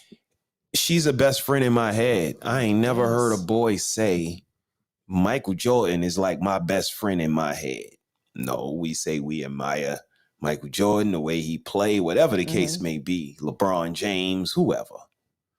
But you don't never hear us even use a term like, I think Drake is like, if we just hung out, we'd be best friends. He is my best friend in my head. We just don't have this delusional thinking. And again, except for with sports. When they do associate. My team, I got to get ready for our game. Live, they vicariously live, Okay, touche. But that's touche. One thing. But I think that again, just the being attached to someone is going to stop a lot of your record sales. And like I said, a lot of stuff was alluded to in there. That was just one of the things that he said, that just knowing you have a girl stopping your record sales. He said she's a distraction.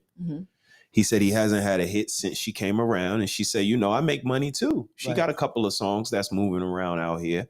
Now, in comparison, I don't know. Right. But what do you think about that? Someone coming to you saying, I think Mr. HeSaiD is a distraction. You're not working as hard. You're not making as much. Your distraction is at a high level and your concentration is at a low level. How do you take that? You heard what he said. I mean, I love absolutely. The artist would have to take that into consideration. You have to take it into consideration. I mean, just the fact that they are social media, they're out here. So you're seen, people are watching you, and your relationship is very toxic. You know, it's always something going on. So you're getting less invites to venues because of her, because of y'all shit. Because if you come, you're gonna bring her. Then she's gonna throw drinks in your face and punch you in the face, and then you're gonna have to hold her. And you know, it's a lot. So yeah, next time we're not calling you. We might have wanted you here every month, but being that you came and you showed your ass and she showed her ass, we don't want you here no more. So you losing money. And like you said, you're not being creative because you're in love. In love? Y'all are fighting and that's love? No. No. I say no to that. I hear you. I hear you. I wouldn't disagree with you. The fuck? But I think that that's a recipe for, you know, like Mage, what did Mage just say? Their show is called Crazy in Love. So there's a little bit of I blame depiction. Beyonce and Jay. Ooh, she throwing it out there. She went there. Blaming it on them. Okay. They started the shit, Crazy in Love, but they didn't mean that. You know what I mean? They take shit and just spin it and make it some old other shit. I hear you. He like it. He said he love her. But I think we all crazy in love. See, I might respectfully disagree, Mrs. Respectfully. It's a lot of men like that crazy. I'm thinking about, like you just said, and I didn't even think about Jay-Z and Beyonce until you said that. I mean, of course, the Crazy in Love, you know, play on words of their song. But we all crazy in love. We listen to that song particularly when we out dancing and we look at each other like, yo, we wake up in the kitchen looking at each other like, how did shit happen? Like you walked up to me again. It's you know, it's a thing about love, and you go from one point to another point. Like, how did we get here? Like, this shit is crazy. Right. So to get there in the fighting and toxicity, how do you stay there? Is because both people have a part in it. You know, maybe she's like, I'm going to stay. He only hit me because I punched him 4 times. You understand what I'm saying? So for the female to stay in something like that, a lot of them do have that thought. I did this. You'll look back and be like, oh, well, you know, I did kind of spit on him. And then I punched him in his face. So, you know, he had a right to choke me out for a second, you know, kind of was sexy. Like, that's amazing to me to hear them speak this way. Okay. So, you know, I don't know where they came from. Okay. What environments they came up in to think that that's okay. Mage said they will not take anyone's advice. That's not a good characteristic trait of a union. And Beyonce and Jay-Z didn't mean it that way. Absolutely. I can't blame them for Blueface and Chrisean toxic behavior. Yeah, I think Chrisean. Whatever. But I love where y'all are going with this because I'm absolutely with y'all. It looks familiar though. Y'all tell me. Hey, garçon! Capitaine! Let me out. Nigga poo-poo! Okay, let me out. Come here. I don't want to be here. I don't want to be here. Come on. Who that?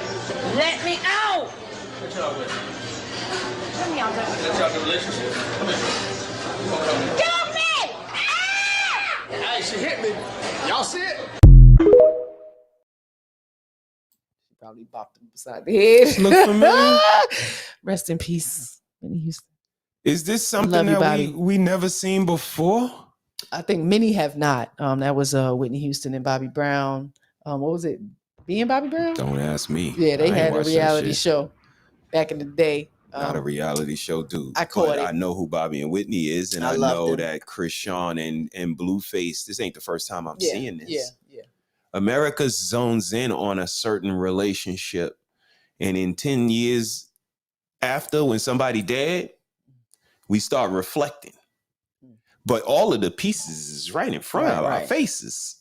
Bobby and Whitney was, you know, in a playpen compared to what Chrisean and the guy be doing. Right. His name name's Blueface, what we get, I think. Blueface, or what we get to see. You know what I mean?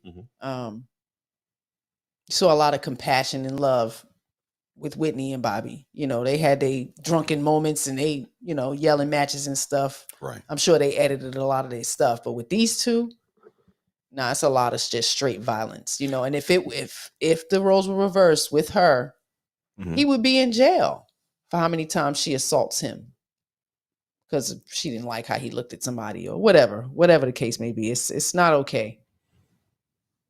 Okay. What you think? I had a thought. It kind of left I'm me sorry. now. That's okay. Don't worry about it. It's all good. I mean, they have, again, this is not the first time we're seeing this. This is repetitive. It's nothing new under the sun, like Mage said. Of course. And, you know, again, I just want to know how coincidental is it that we see it? It makes it to our living rooms. That they become, you know, household names. Like she said, they have a show called Crazy in Love, and they're crazy and they're in love. This is what 2023 love looks like. This is modern men and modern women. This is what it looks like. It's not traditional. It's not what we're used to. But I think this is what it looks like. A little bit of toxicity, a little bit of narcissism sprinkled in with some grandiose ways of thinking. And they get paid for it. Absolutely get paid. Absolutely get paid. But we don't know what they did at home when the cameras were not around. I can give you a guess, Mage. And I think that's another thing we do as well for relationships. I don't think it is for us to know. For us to assume that we do know what goes on at their home when no one is around is grandiose. What gives you the right to know what a couple does when they go home and close their doors? Even though I know what they do. They do the grown-up. That's what they do. They watch Netflix. They drink a little bit. They jump up and down on each other. And then they go to sleep.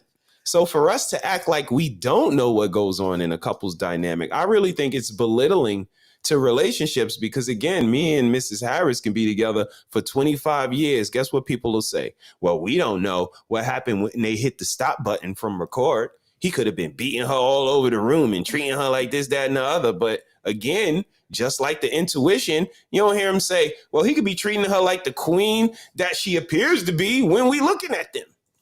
How about take the information that you're given and respect that? But again, us as people, we don't do that. I deserve to know more. I should know what your private life is like, even private.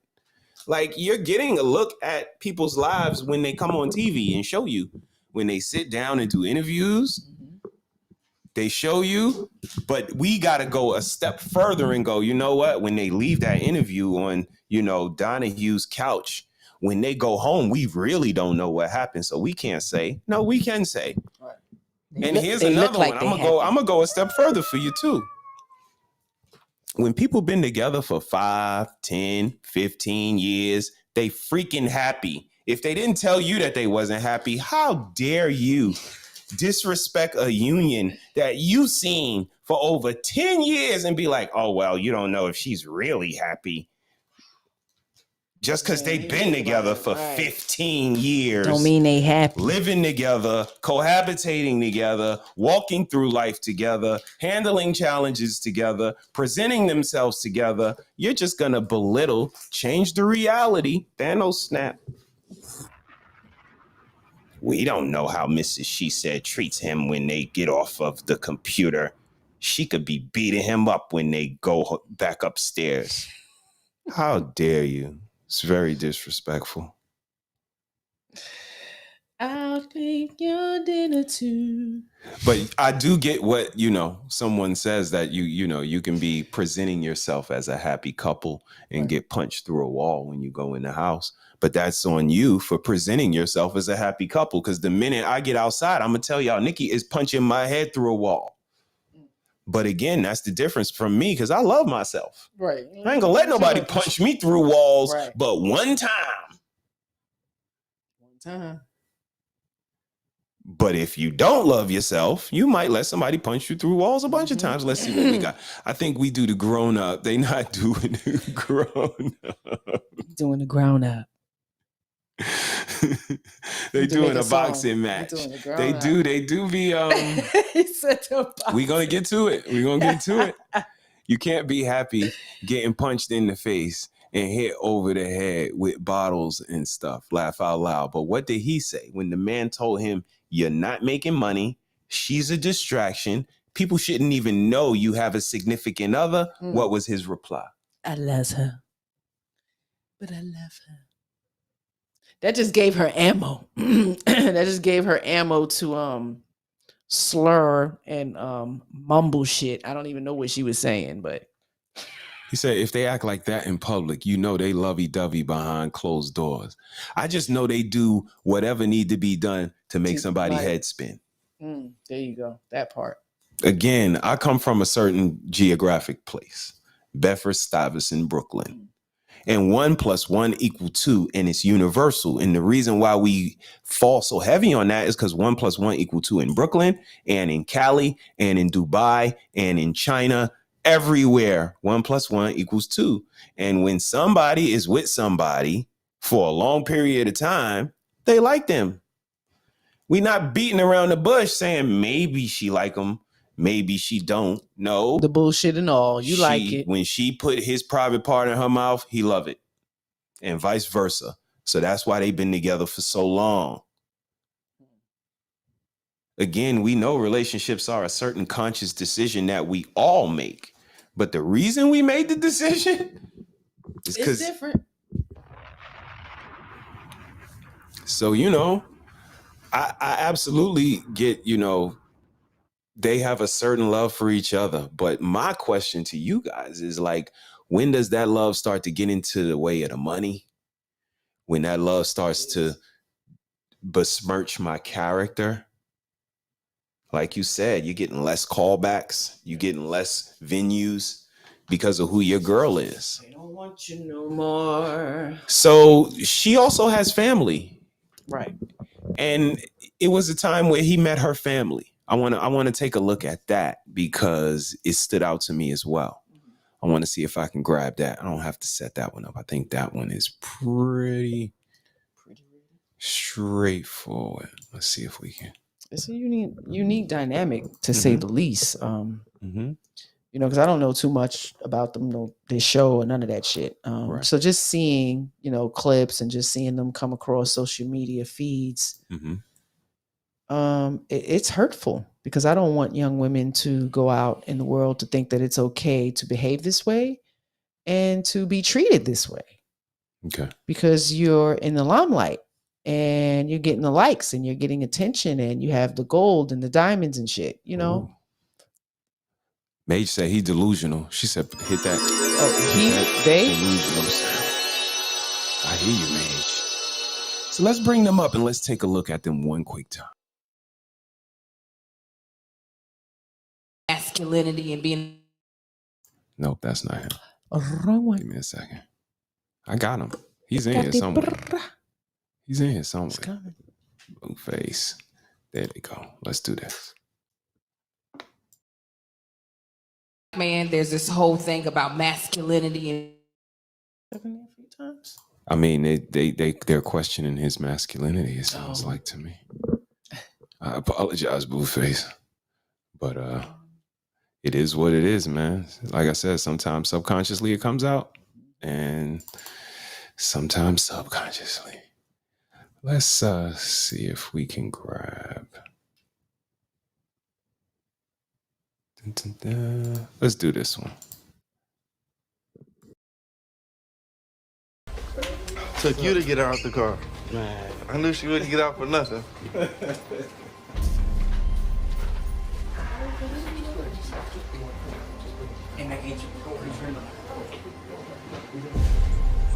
Why did I have to get out the car? Huh? What did I have to get out the car for?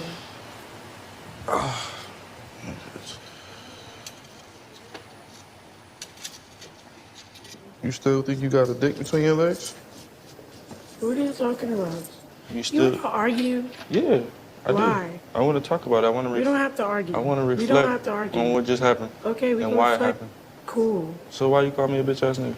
You could call me a bitch, but I can't call you one. When did I call you a bitch? Okay, I called you a bitch, and you got mad, and you squeezed my hand, and I got mad and made you. I'm asking you why. What? Why did you call me that? Cause you know what you said. What did I say? Why'd I have to say it? What? Why I have to say it? You know what you're doing right now? You're bluffing. You don't remember anything that happened. So if I did something to you, Like, and I'm asking what I did to you. Like, I don't know what I did to you. What did I do? Like, what do you I'm mean? gonna tell you what I did. You asked me, what did you do to me? I'm gonna tell you exactly what you did. For what? What are we talking about? So you know not to do it again. That's why. Why wouldn't I? That's called communication. You want me to not tell you what you did wrong? That sounds like some kid shit. Like, you know what you did. No, I didn't. Tell me, what did I do? You're bluffing right now. I didn't do You nothing. just saying I'm bluffing. I didn't do Okay, nothing. I'm You have nothing to I say. don't want to argue. Okay, so tell me what I did. You're trying to like be like. Tell me what I did. What do you want to be for? What did I do crazy. for you to call me out my name? That's crazy. I know you so well. If I did something to you, you would say, hey, you did this to me. This is what you did. I didn't like it, so I went this way. Right now, you have no response because I didn't do anything to you. You're being a kid right now. Oh. And when it's time to be an adult, you want to be a kid. There's no time to be nothing, baby. Communicate, articulate yourself. Yeah, kids don't never want to talk when shit happens. They just want to, like, brush it off like it never happened. That's what kids do. I'm not a kid. I love to talk about it. It would save me from a gash in my head, and it would save you from getting your ass whooped. So once again, what did I do for you to call me out of my name? So why do we have to, like, you know, beef right now? I don't want to be. You're not gonna just disrespect me for no reason and think, oh. You call me a bitch all the time, though. Okay, and you are one. I call you a bitch right now. For what? Okay. A lot was happening in there. Let's see what Mage chimed in and said. She hit him in the head with a bottle. Okay. Oh, my. I think we're going to get to that. And he talking about he love her. He needs to leave. They both bad for each other. Okay. Okay. He has asked her to abort 3 kids. When she ignores him, he stalks her. And when he ignores her, she stalks him. They crazy. Laugh out loud. Yeah, I like Harris? the last part of they. We can't keep putting the blame on him because her ass can leave. Yeah. And if she deleted some babies, she deleted some babies. Mm. She could have left him and kept her baby. You know what I mean? Like, we all have choices. So we get to these points where we make these foolish and bad decisions and we want to put the blame on other people. Mm. And then we get older and self-reflect and still will not hold the accountability for that shit. Mm. She allowed herself to get pregnant 2-3 times by a man who treats her that way. She's choosing to be in such relationship and she's reciprocated the same behavior. So, you know, I don't think she's a victim in any of this. Okay. You know what I mean? And we can't keep having this dynamic when these women are staying in these types of situations and they're victims. It's on TV. It's on Front Street for all of us to see. So, you know, we can't just keep it so one-sided all the time, man. Okay. He seems really logical-headed sitting there. She seems like a goddamn fool. Can't even speak properly. He's asking specific questions and you're not answering anything. You sound like a damn child. So no, I don't think she's adult enough to continue in any kind of relationship. I think she may need some help. Most that stronghold and soul ties. The thing is, she keep the baby, then y'all say she should have aborted the baby if he didn't want it. Mm-mm. I mean, here's I don't care about any of that. I just want her to hold herself accountable. Here's the thing, Mage. There's like the missus said, there's a certain level of accountability that we have to have individually. Absolutely. So if she deleted 3 children, after the first one, she got pregnant again. And, you know, if he said, delete it, she could say, you asked me to delete the first one. Again, we right back to that relationship reciprocation. If you wanted to delete the first one and I want to keep the second one, where does that leave us? We just do what you say all of the time, huh? If that's the case, then I see why he don't leave the relationship. If I'm in a relationship where the person does what I say all the time, I wouldn't leave the relationship either. So that already excludes him why he hasn't walked away from the relationship. But if you're in a relationship where we never do what you want to do, why are you still in it?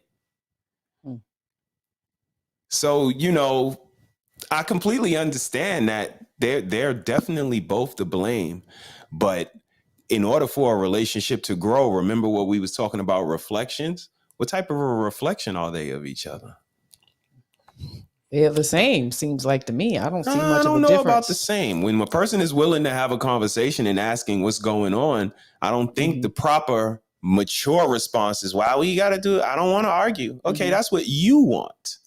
That's what you want. But I want to have the discussion. Right. And why does it have to be an argument? Because that's what grown-ups do. Right. We have a discussion. You don't want to articulate. You don't want to communicate. These are all choices that she's making. And again, I know he's not, free of any wrongdoing. He's not the most mature acting person. But at the same time, he seems to be willing to articulate and get to the root of the problem so that it don't happen no more. Like he said, I don't get hit with a bottle. You don't get beat up, because I don't think you believe that you can hit me with a bottle and I don't do anything. I mean, I know we don't believe that. And I'm a multi-millionaire. Again, I don't know. I think women do believe that. They do believe that they can assault a man, spit on him, and do all kinds of things to him. And he is supposed to be as disciplined and not hit her back. Okay. And I think they know that because, called police, there's consequences behind it. Y'all are going to get believed more so than saying this girl done put her hands all on me and la, la, la. There's a dynamic that we truly take advantage of. So for a woman to stay in relationships where she needs and feels the need to be compatible with a man, I'm not blaming that man. She got to hold herself accountable. This 17, 18, 19, 20 year, whatever. You want to be there because it's not right. If shit don't feel good, it feels good. You want to be with somebody like that. You're making a conscious choice. We can't keep negating the fact that people are accepting the shit. You're accepting it. Like you said, you punched me one time and I'm still there. Something's up. No. You don't mind being punched? I mean, that's something just like you don't mind being cheated on. You cheat and I expose and I say, no, we're not doing this again. And you do it again and I'm still there. I mean, what you expect? What you think is going to happen? But see, I've seen some of the show. They both act alike. Sometimes he don't be wanting to talk and try to make her take a shot. Laugh out loud. It's crazy. Okay, they play tit for tat. Oh, that's what it seems like. Yeah, we don't watch the show at all. But again, I don't want to be in a relationship that is an adversary to me. Sibling rivalry. When I score a point, the score is 1-0. Now she got to score a point to make it 1-1, and then I got to score a point to make it 2-1. Right. And if you don't notice that you have this type of a relationship in a mate, that whenever I get an attitude, she waits until I snaps back into regular, and then she gets an attitude right back to one up me. That's a horrible reciprocation right there, especially if I bring you flowers and you don't bring me flowers back. So you can reciprocate the negative energy, but you're not going to reciprocate the positive energy.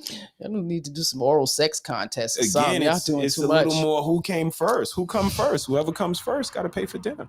But you see, that's the games they don't play. They play for whoever go in your phone and get caught first. That's who clothes get burnt up. That's who car gets scratched up. But they don't play the whoever come home first and do the laundry gets rewarded. Again, it's not a lot of positive. Keep that same energy in the positive aspect. Right. They keep that same energy all in the negative aspect. I absolutely hear what Major's saying. Oh, yeah. They feed off each other's negative energy. But see, I've seen some of the shows. She definitely chimed in that one. Mrs. She said facts. Look at how Johnny Depp's situation was. Do you really want to look at that? I don't know. That's not going to strengthen the lady's argument. Definitely not going to strengthen the argument. Because she almost was able to get him sent to jail for not even having any evidence. Straight lying ass broad. So, I don't know. I mean, I think I want women to see that women are out here being violent and disrespectful. The dynamics, the statistics are not that different when it comes to intimate domestic violence. It's not that much. So we make these, we have this idea and this fantasy walking around that men are just monsters and they're running around abusing women when women are doing it just as much as men. And men have to pull back and they have to cower and they can't call nobody and they got people laughing at them when they get hit in the head with a fucking bowling ball. Ooh. So it exists and we laugh at them. We've watched many talk shows and they come on and they on the judge show and they telling the judge how they've been abused by the women and the people in the fucking audience laughs. So it's amazing to me, the double standard, because I see it. If y'all don't see it. Let's keep looking. Like Rashawn is precious to us. That shit, listen, when that shit hit home, that shit hurt. And then that shit was fucked up. Can I ask you something? What? Is she doing better? I don't know. Is she covering it up? I mean, what? Y'all covering it? You don't know. Are y'all here? Yeah. Is it a bigger than what it was? Don't come like that because. Like what? You know what coming. I reached my hand out for you. Better. I'm Did I reach my hand out for you? You didn't appreciate all the mistreatment. Okay. Y'all see that? She's meeting the family. Meeting. We just meeting. And if this is the women that she was raised from, this is the cloth she's cut from. I reach out my hand and say, hi, nice to meet you. And I get, that's my sister. She's precious. Are you serious? Let's continue. You smoke. We good. This our show. She's a fucking princess. Listen, you had her in your fucking control. So I expect you to control her back. You don't want to be treated like that. Okay. She what you say? She loves you. And she ain't under your control. So she's supposed to be under your care. You hear me? What she's saying to you? That's her father. That's her father. I'm a father. Nice to meet you, father. You know what I mean? What's your name? What's your name? Shut up. Wait, that's your boyfriend? Yeah. Get that. Listen. Stay in your place. Don't go get stay in your place. Stay in your place. Because I'm not. Let's go back to the beginning because I don't know if I'm believing what I'm hearing right now. Let's go back. Mage, we were talking about how they egg each other on, and I wouldn't disagree with that. But if this is the type of woman that he has to be in a relationship with, the family. Let's look again. Her. Like Rashawn is precious to us. That shit, listen, when that shit hit home, that shit hurt, and then that shit was fucked up. Can I ask you something? What? Is she doing better? I don't know. Is she covering it up? I mean, what? Y'all covering it up? You don't know. Are y'all here? Yeah. Is it a big? We are going to chime in. I'm going to play it all the way through, and then we're going to chime in, and I'll play it again, and we can chop it up and piece it up. You guys let me know what y'all think. Her. Like Rashawn is precious to us. That shit, listen, when that shit hit home, that shit hurt, and then that shit was fucked up. Can I ask you something? What? Is she doing better? I don't know. Is she covering it up? I mean, what? Y'all covering it up? You don't know. Are y'all here? Yeah. Is it a bigger than what it was? Don't come like that because. Like what? You know what coming. I reached my hand out for you. Better. Did I reach my hand out for you? You didn't appreciate all the mistreatment. She's a fucking princess. Listen, you had her in your fucking control. So I expect you to control her back. You don't want to be treated like that. Okay. What you say? She loves you. And she ain't under your control. So she's supposed to be under your care. You hear me? What she's saying to you? That's her father. I'm a father. Nice to meet you, father. You know what I mean? What's your name? What's your name? Shut up. That's your boyfriend. Get that. Listen. Stay in your place. Don't go get stay in your place. Stay in your place. Because I'm not here for that. I'm not here for that. You know why I wasn't.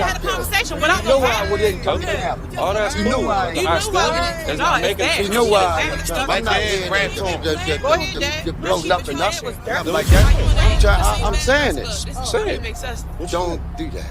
Do what? Don't touch my door like that ever. So you teach your daughter to put her hands on me? No. So who taught her that? No. She did that herself. She did herself. Defend herself. Somebody first defend herself. Stop. Sean, you better stop. You better start something. Stop playing with me. Start something. Stop playing with me. You let us know you riding with him. Stop playing with me, Sean. How we playing? I'm drunk. Hitting somebody first. All right, well, just chill. Let them talk. You making it worse than what it is. You ever hit a woman before? Look, we trying to talk on your behalf, Sean. When we got holes in me. I got holes in me. You ever hit a woman before? I got holes in me. You ever hit a woman before? You motherfucking right. I'm talking about all because she ain't right. She was disrespectful. That's why. So how you guess what? This the difference. Yeah, but she knows. Because I'm her boss. That's for sure. I'm gonna step to her. Come on, man. You ain't gotta do all that, bro. You don't gotta do all that. Come on, bro. John, you about to Chill out. Don't beat your chest. Okay. Shout out to Mage. You could come on up if you want to. We suggest that you come in on Google Chrome. Right, right. It seems to be a little more cooperative when you open up with Google Chrome. But sure, come on up. If anybody else want to come on up and have a discussion, we're going to be here for a little bit. And we're going to have a little bit of fun. That video was a lot. I'm going to bring it back. And we could chop it up piece by piece. But I seen a lot in that video. That was the most horrible vetting process of meeting family ever. I mean, I would be honest with you. If that was your family and that's the way I was received, we would have to talk when we finish. You are an amazing girl, and the way I'm gonna word it, you're not even gonna be mad at me because you're amazing. But do we think that their approach was because of what they see? Like they said on social media, they don't have access to her. She's not in Baltimore. She's all the way in LA, so they only seeing what they seeing or whatever she's telling, and she's choosing. Is that somebody at the door? That is Mage at the door. Hey, beautiful. Hey. Come on in. Come on in. Hope you're doing well. Can you hear us? Let's see. Can't hear you. Maybe on mute. Take yourself off mute and come on through. Welcome into the stage, Deaf Mage. First time on with Harris Tribe Media Group. Try to take it light. Yep, we can't hear you. So if you just take yourself off a mute, and I got my volumes is all up. Make sure. Be acting cranky janky sometimes. Yeah, but we see you there. So you hang out if you want to and come on in whenever you do. Oh, man. But if that's the young ladies that she was cut from that cloth, again, he was saying nice to meet you, or at least trying to say nice to meet you. At least appeared to be very composed. Again, he's a professional with artist. All of that. He knows how to act in a certain arena. I mean, but when people are aggressive and, tone changes and energy is more, aggressive and threatening. Let's see. It's a bit much. And I'm sure, of course, when they edit things, they show just, the nitty gritty of it. It might have been some more before that and all of that. But wow, that was some type of exchange, man. That was some type of exchange to say that young lady was under this man's control. They like said she's a damn child. They said it like 3 times. I mean, that's cap. That's absolute cap because number one, I know a black woman isn't being controlled by a man. Right. They make that known. Right. So for them to say she's under your control, I expected you to control her better. I call cap. And again, the onus is always on us. Absolutely. She got to have some damn control of herself. She's a grown adult. But I can't get past the greeting. If women approach me in such fashion, and all I'm trying to say is nice to meet you. Right. Let's take. Like Rashawn is precious to us. That shit, listen, when that shit hit home, that shit hurt. And then that shit was fucked up. Can I ask you something? What? Is she doing better? I don't know. What did I just say earlier, y'all? Y'all remember what I said earlier about changing reality of people that's together? Again, no respect for how far he's brung her. She's from Baltimore. Right. As you can see, her family is also from Baltimore. So is she doing better? Answer the question. Is she still living in Baltimore? Is she still check to check? Like, but what did she do? Change the reality? I don't know. No, I don't know what it looked. I know what it looked like. It looked like she got $1 million. It looked like she flying all over the world. It looked like she making up songs. It looked like it's a vibe. It's a vibe. It looked like she got a song out, but I don't know if this stuff is really reality because I live in a certain delusion. So if I live in delusion, everybody else lives in delusion too. So what you're presenting to us may be delusion. So I just think it's very disrespectful that, you know, he's a certain man, yes, but he's a man nonetheless. He got her out the mud. She chose him. And he can't even prove a point to the sisters and say, you know what? Is she doing better than she was? Right. Living in the damn flat in Baltimore with the rats and the poor school system. And disparity and hopelessness. And I don't know. Maybe. Is she covering it up? I mean, what? Y'all covering? You don't know. Are you out here? Yeah, is it bigger than what it was? Don't come like that because like what? You the one coming. You the one coming. Don't come like that. Somebody he can't defend himself. Telling a millionaire, right? Don't come like that. Come like what? Trying to explain, or aren't you asking me questions, chick? What no gratitude. The fuck? Thank you for taking care. Are they mad? Are they envious? Do they want him? Do they want him?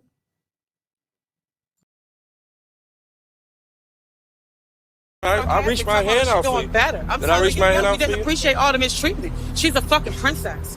Listen, you had her and your fucking. You got her.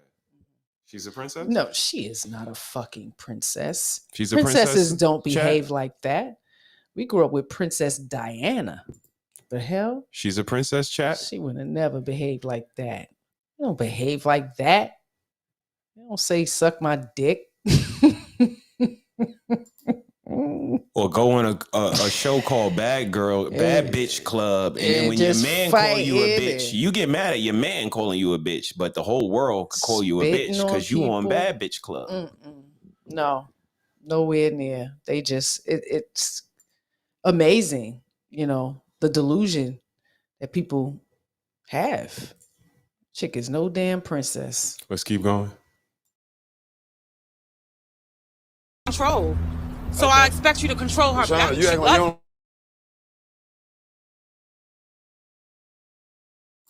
She's under your control, so I expect you to control her better. He a vampire? Do you know how many women's expectations you now have to live up to? Ooh. Because he got to please his woman, right? He got to live up to his woman's expectations. No, but I thought that was a problem for women. They didn't want to be in relationships because they didn't want to feel controlled. Mage, you there, baby? Let's see this. What's going on with this sound? Let's see. Volume. Let me go to the walkie-talkies. Let me see something. Let's hit this chat over here. Mage with the walkie-talkie. I pushed her walkie-talkie's not even on. What's going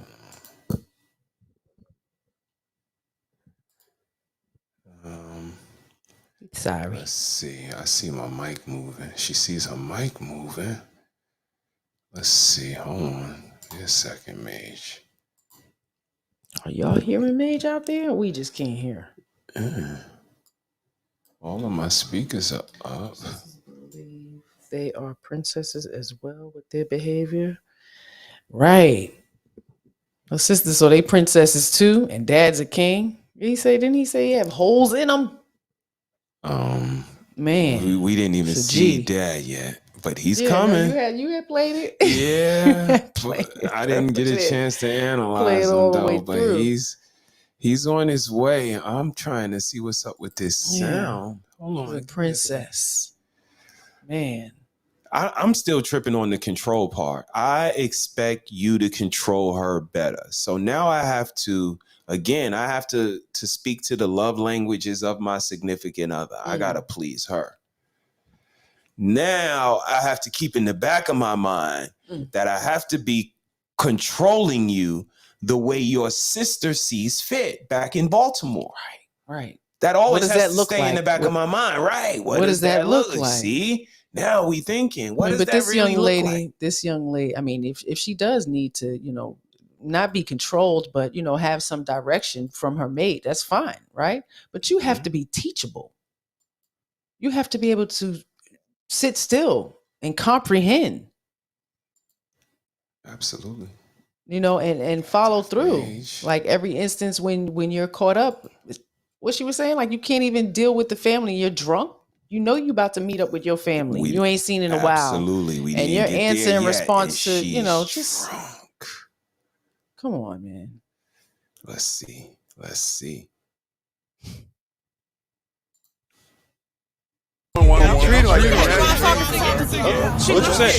loved it. And she ain't under your control. So under your care. You hear me? What's up, Bob?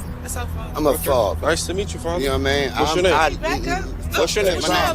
Shut up. Wait, that's your boyfriend? Yeah. Get that. Listen. Talk.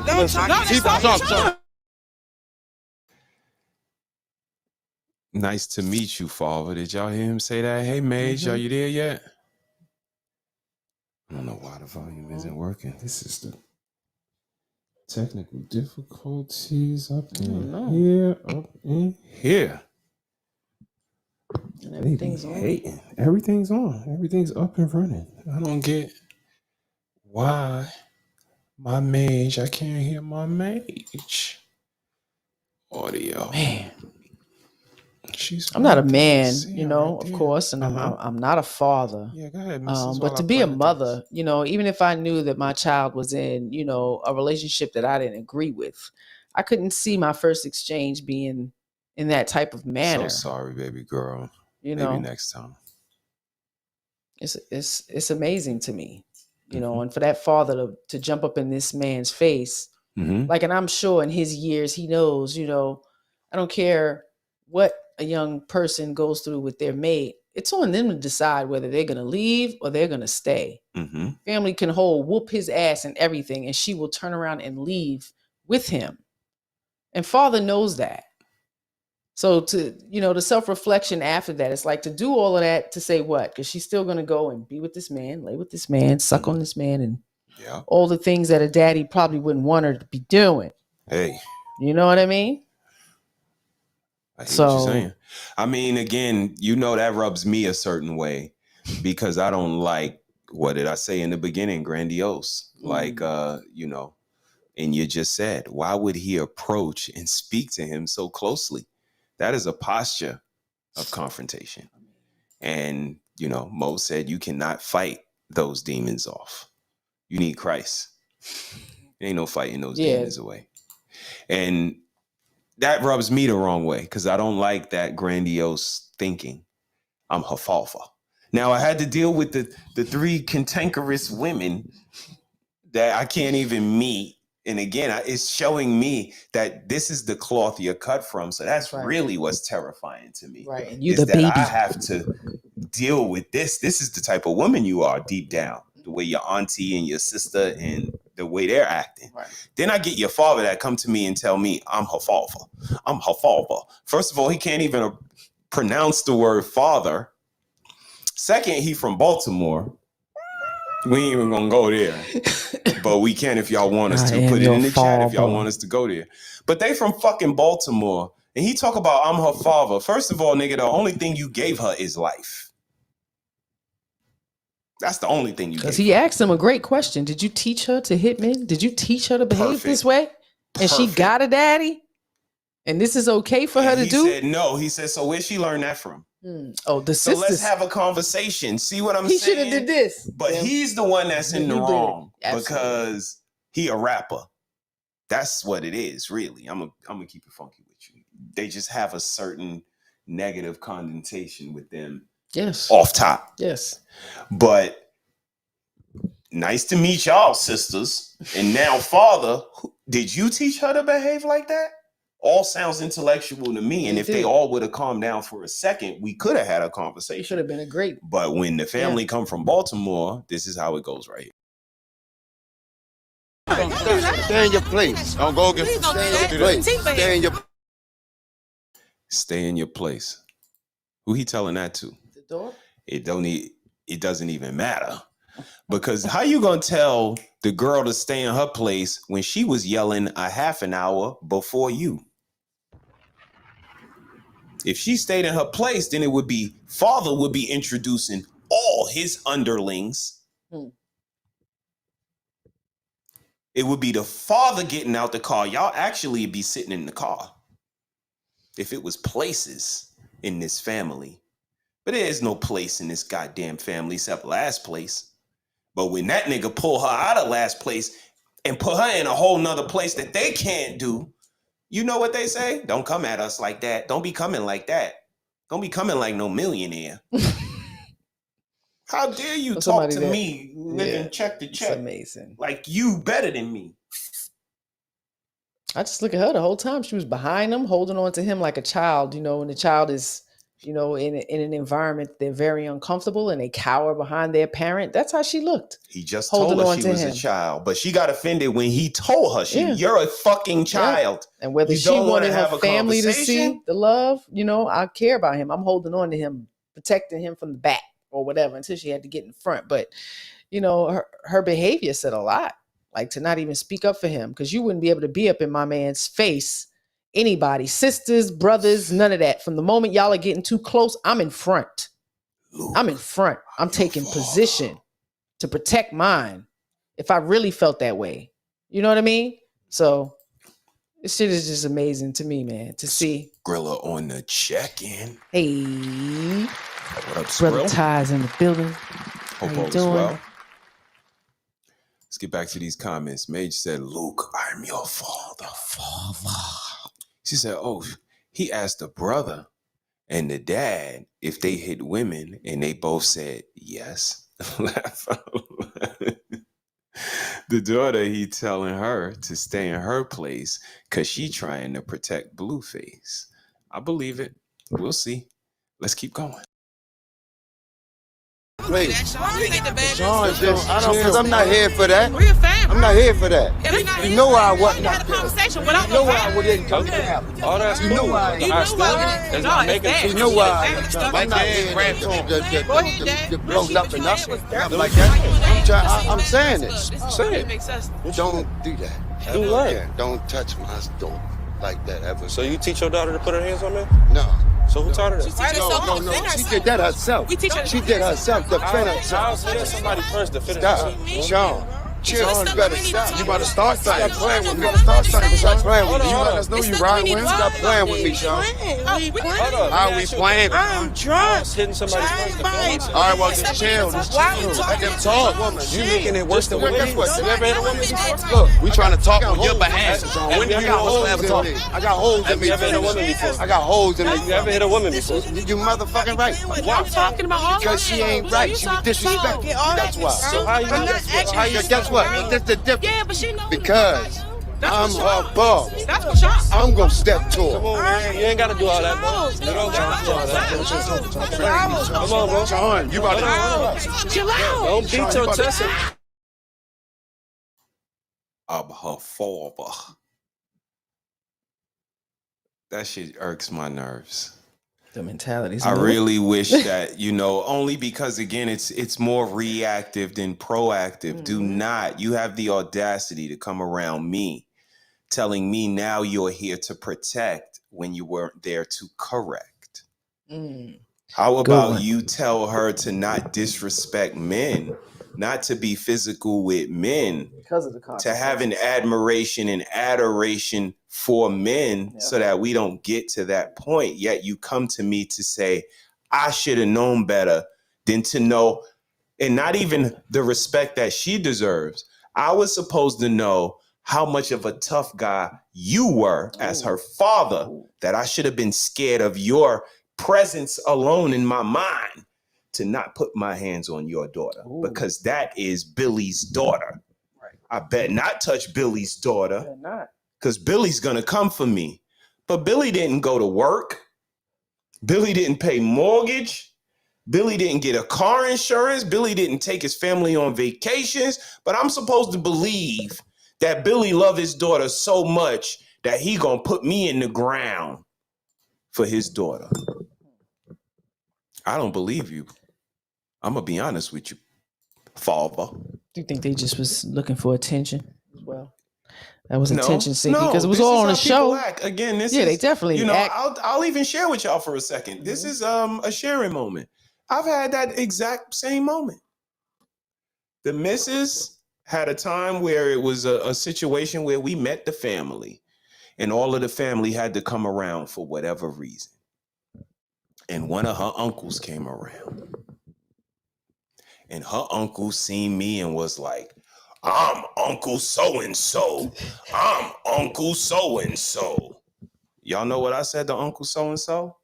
I said, oh, so that means you the first one that should have got motherfuckers in line and you didn't. I don't know if you know, but they all fucking a certain type of men. And if you the oldest, because you just said it, I'm the oldest. You was responsible for leading these niggas in a better direction and you didn't. So when you poke your chest out to me, let me know what you're representing. You know what you're poking your chest out to represent? A bunch of failure. And that shit is not impressive to me. So when you step to me with all of this grandiose, like he just said, are y'all still in the same place? He said it a lot nicer than me. Right. Because I wouldn't have said it like that. I'd have said, is that bitch out of Baltimore living in this shithole that y'all call a home? Because Baltimore is not the most pleasurable of places. It's not the most encouraging to one's spirit. And you have to have a certain consciousness to use the dilapidation, the dysfunction, the despair as motivation to get you the hell out of it. And again, when this man is just coming back to meet y'all, we can have all of these conversations. They're already in a relationship. This is 2 or 3 meetings down the road. This is a couple of spades games down the road. This is not as soon as we get off the bus. Right. Everybody jumping on me one at a time to show me how tough y'all are. But y'all wasn't tough enough to make it out of these circumstances that we call Baltimore. Well, they love her so much, they didn't tell her to control herself. They never taught her to tame her shit. Can't just go out in the world behaving that way. Sorry.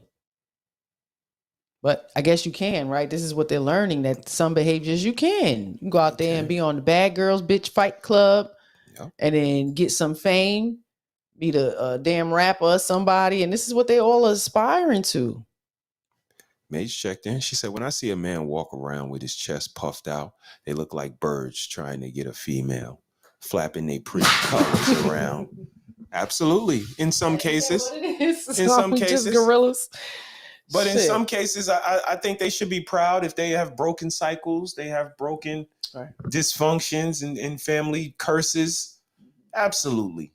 I stick my chest out all the time, Mage, because I say my father couldn't do what I did. He left us. I didn't know him one day in my life. So he wasn't paying car insurance. He wasn't paying cell phones. He wasn't doing all of that every month to get us through and live this life. He took the easy way out. He said, I'm done. I'm not doing this shit. Freaky said, love it. My God, I'm here. So, you know, some of us poke our chest out for certain reasons. And I think, you know, the positive ones are great. The dysfunctional, curse breaking ones are great. But like you said, when they just poking their chest out to show their colors, you could just to be loud. You could save that. Monstrous. Let's bring them back. Let's bring them back. Still more. Oh my Harris, Lord. Come on. We still got a little more. Stay with me. Bro, because I'm gotta do all that. As a man, you gotta, I'm a man too. Come right here. Fuck all that. Come right here. With them? No, all right. Let's talk about it. Just trying to talk to them. I'm saying, listen, stop touching me. Bro, stop touching me. Don't touch me. Bro, I don't know you. All right? You don't gotta know me. Don't touch me. Don't touch me. Am I touching you? Yes. How? You just swat my hand. Because you're touching me. Don't put your hand. You in front of your chest. Yo, don't touch me again. I'm telling you now. Don't touch me again, all right? Hey, man, let him talk, Rashawn. Blue, you got a daughter, man. You got a daughter. It ain't came yet. It ain't came I will never yet. teach my daughter that when she hits somebody first, it's self-defense. Exactly. It is. He's in front of me talking about she's defending herself. You hitting her, she defending herself. If she hitting you, hold on. I've been through that, yo. So how you don't understand? Because I took it. I went to the hospital and went to jail with the knife in me. What are you talking about? And I keep, come on, yo, listen. Listen, it ain't never been a joke. Ain't no family. I am, that's me. That's what I do. But she... Just say you gonna make it right, say that. I already made it right. It's already right. You gonna treat her how she deserves to be treated. Say that. Don't keep asking us fucking questions, yo. That's fucked up. And it's a slap in the fucking face. Yeah, It's just like a ball. Camera shit. Y'all doing all this hollering, man. It's getting weird, bro. That's fucked up. I don't know how y'all expect me to react. That's our baby sister, bro. What men do. So how you don't tell your baby sister? Bro, so she wrong. So you basically saying she wrong every single time? It don't matter, wrong or right. This is Krishan. Don't fucking touch That's what I'm You saying. got her defending you, Listen bro. to yourself. She going against us telling you now, don't do it again. Wrong or You right? ain't get it no more. Wrong or right, she right? That's what y'all saying. Yeah. No, that's what we saying. I can't agree with that. Bitch, I right can't or agree with that, wrong, bro. then she should be right. That doesn't make sense. It did. What you mean? Wrong or right, she right? Put your hands on her. Wrong or right, she right? So you telling me you want to shut her down and put your hands on her every fucking time you feel like? Anytime somebody put their hands on me, I'ma react. Look. You can't control nobody's reaction. You say you gonna concede her? I'm telling you, I'm gonna react. Put your hands on her. You don't love. So what are you saying? I'm telling you, anytime somebody touch me, I'ma react. That's all I can do. Right? What you gonna do, man? Why you acting like you not? This Krishan. We talking about Krishan. It don't fucking matter what we Bro, do. We talking besides about all the Krishan. female Right shit? or wrong, don't fucking touch All her. right, now you on that. Right or wrong. Right or wrong, she's right. I don't know if I agree with that one right there. And, you know, the father kind of just solidified it for me when he said, I went to the hospital and then went to jail with the knife in me. So you got stabbed and you went to jail. And because you did it, I'm supposed to take that abuse and assault like you did, because I'm dating your daughter. Again, you guys don't see the grandiose thinking that we have as people. Like, you don't know how many men I met that want to bone every girl outside, but don't want you to bone their sister. Nigga, I'm going to do everything you doing to those girls outside. I'm doing it to your sister, nigga. That's true. Everything. Better not mess with my sister, right? So, you know, it's this one-sidedness as males. But what did you see in that clip, Mrs. Harris? That Blueface should run. Please. Brother, protect yourself by any means necessary. Yeah, I don't know if that's worth it. I don't know if she's worth it, man. All of that family behind you. Imagine having a child with her. Right or wrong, she's Dodge right. the bullet. Yeah, that shit crazy. They sound crazy. They sound Baltimore. Does that shit sound crazy? Right or wrong, she's right? No. You can't be hauling off, smacking people with bowling balls and thinking it ain't gonna be no consequences behind it. I'm sorry. I love my husband to death, but if I was to raise my hand to him, I'm expecting him to knock me the fuck out. That's just me though, because I grew up with a lot of boys and they only gonna take but so much. And my brothers adore me, but let me get out of pocket. They set me back in pocket. And them are my brothers, they love me. So it just taught me that that's not how I should behave, because I don't want to get assaulted and I don't want to assault somebody I care about, regardless of how his tone was, what he said, that I should leave. And if it's really that bad, I shouldn't be with him. So, you know, that just whole exchange is amazing. Amazing. He showed a lot of discipline, whether the cameras was there. I'm glad the cameras was there because he might have been in jail or hurt because they jumped him. Mage said the whole thing is weird. Let's finish up. Right or wrong, don't fucking touch her. Now you on that. Right or wrong, don't touch her. So, you need her. All that shit in the fucking corner. Why you keep standing in front of me? Because I want to. Because she's protecting you. Go ahead and try to. She's not protecting you. She's not protecting you. Her love is protecting you. Even she not in front, I'll tell you this. Her love is protecting you. Even if she not fucking, if you don't want to cry, consider, you know what's up. You lucky you in our city and you lucky it's because of her or the strength of her. That you can't be standing out fucking city. I came up because of her. Back up? What do you mean back up? I brought you. Baby. Oh, yo, you didn't bring my mother, my nigga. We flew our mother back, bro. What you want to do? You heard that what? To her first video? You brought her. To her first video? She get from that nigga. She left for the white. She got to see her child doing better. Don't say that. Fuck him. Y'all making this shit level. Y'all making this shit weird. I'm not gonna argue with no female. I don't argue with females. Jesse, stop putting your hands on one. Don't fucking touch her. I don't argue with females. Don't touch her. I don't argue with females. Hey, you know when somebody with real sense want to talk all this. Hey, hold on, guys. Right. Yeah, it's right or wrong. I'm talking about right or wrong. She right. Pause. Hey, hold on, just real quick. We got. Hey, pause. I ain't no recording shit. All this, you're not doing that. Don't record. Put your phone up, y'all. Yeah, all that. I don't care if it's bro, you done already switched. I don't even know you. You was way different. I don't even know you right now. Okay, let me talk. If you say curl back, Hey. One of y'all swing on me, it's going up. I got you. Wait till I got it. We already know the police coming, nigga. Ain't no recording. So what's the point of all of this? What's the point of all of this? I don't fuck with you. I'm here for her. I don't fuck with you, We want to nigga. get you behind the scenes before this even came, so we can holler at you, really give you the benefit of the doubt. But you keep trying to act weird. How you giving me the benefit of the doubt when I say hello? My name Don't is give a fuck because. So how's that the benefit of the doubt? We asked for the conversation before the fucking cameras came out. You asked They me? didn't want to give us that. Did you ask me? You know, you just nigga. It's FaceTime and speakerphone. You right there. You fucking heard us. Don't act dumb. Don't you say what? You heard us. coming with See, all you this- want to speak to it. You want to speak to it. All this extra energy is like Yes, crazy. extra energy, nigga. You like you ain't getting the energy that we have.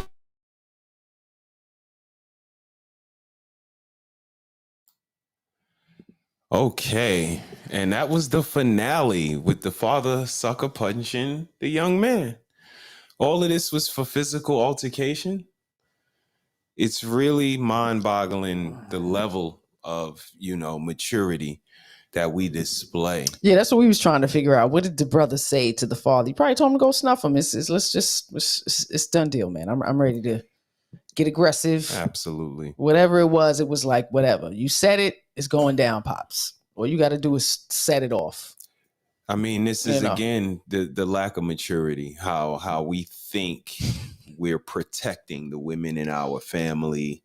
And this is why, a brother will get on a plane and go to a country where people vet and protect their women in a different fashion. It looks different. That was not protection. She was not a princess. Not at all. The level of, financial astuteness, the level of notoriety and popularity that is being bestowed upon this young lady and this young man at the same time, I'm not sure if it's warranted. Now, I'm pretty sure he may be able to do some things to get, therapy, correction, and maybe she as well.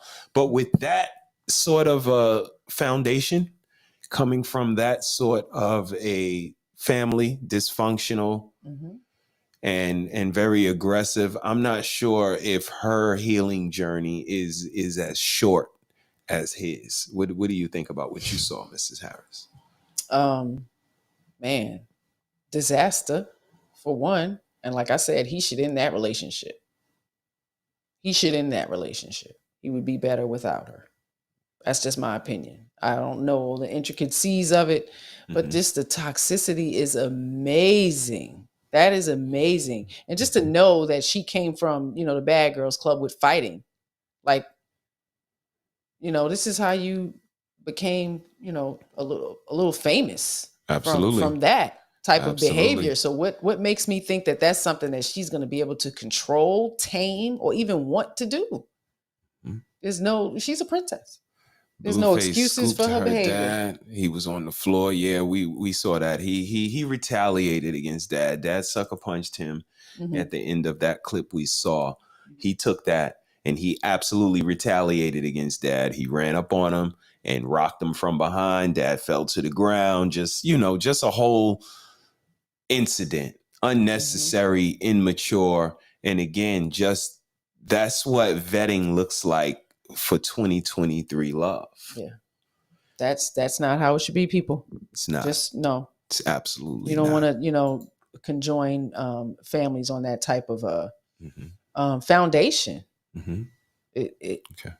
She was with him before the Bad Girls Club. I believe it. What reality show was this? I believe it's called Crazy in Love.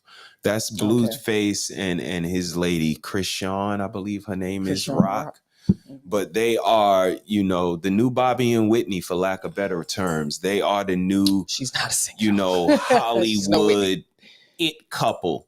And not it as in they are the Social most, media you know, hit couple. attractive, not that they're the most talented, but they are a certain narrative and they are depicted in a certain you want to see fashion what's happening next. in which they've become very popular. It's Absolutely. exciting in a cantankerous and, you know, combative type of way.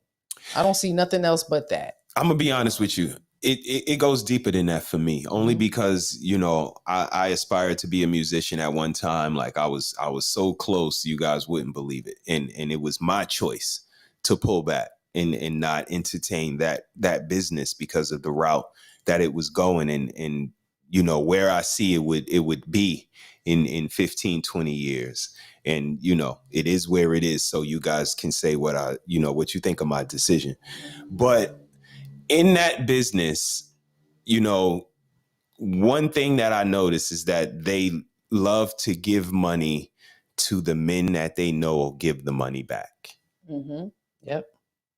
And, you know, as much as I've rubbed elbows and hung out with people that were entertainers, it's the people who go do their set, go back home to their family and get ready for their set tomorrow. They're not the most sought after.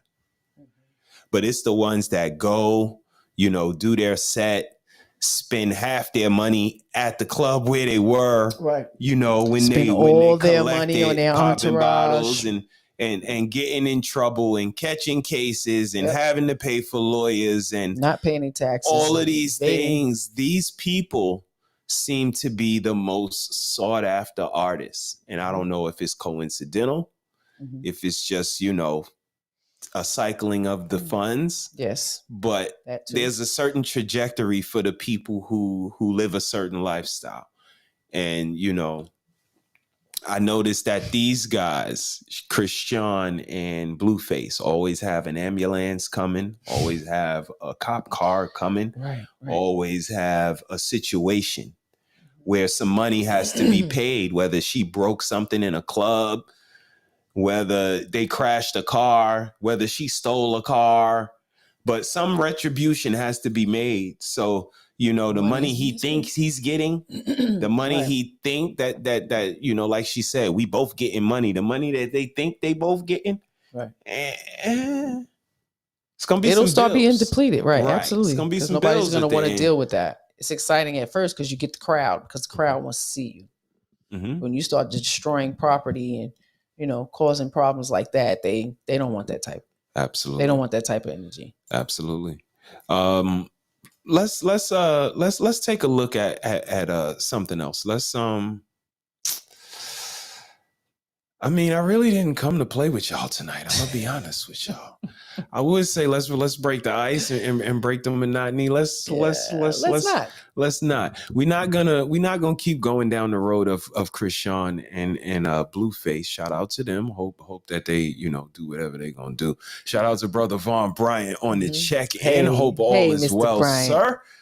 He said, do you think that there is some type of exploitation involved? Absolutely. You know, that's what I was just speaking to, Brother Vaughn. They kind of give the money to the young fellas that's gonna give it back. I mean, many of us are not financially astute coming out of our communities, especially young. You know, so we're not lawyering up. We're probably not paying taxes. We're splurging and spending and not realizing what we're spending is coming off top. You know, just all of it. The expenses, I mean, and it's a lot of money. You don't think that it's ever gonna die down.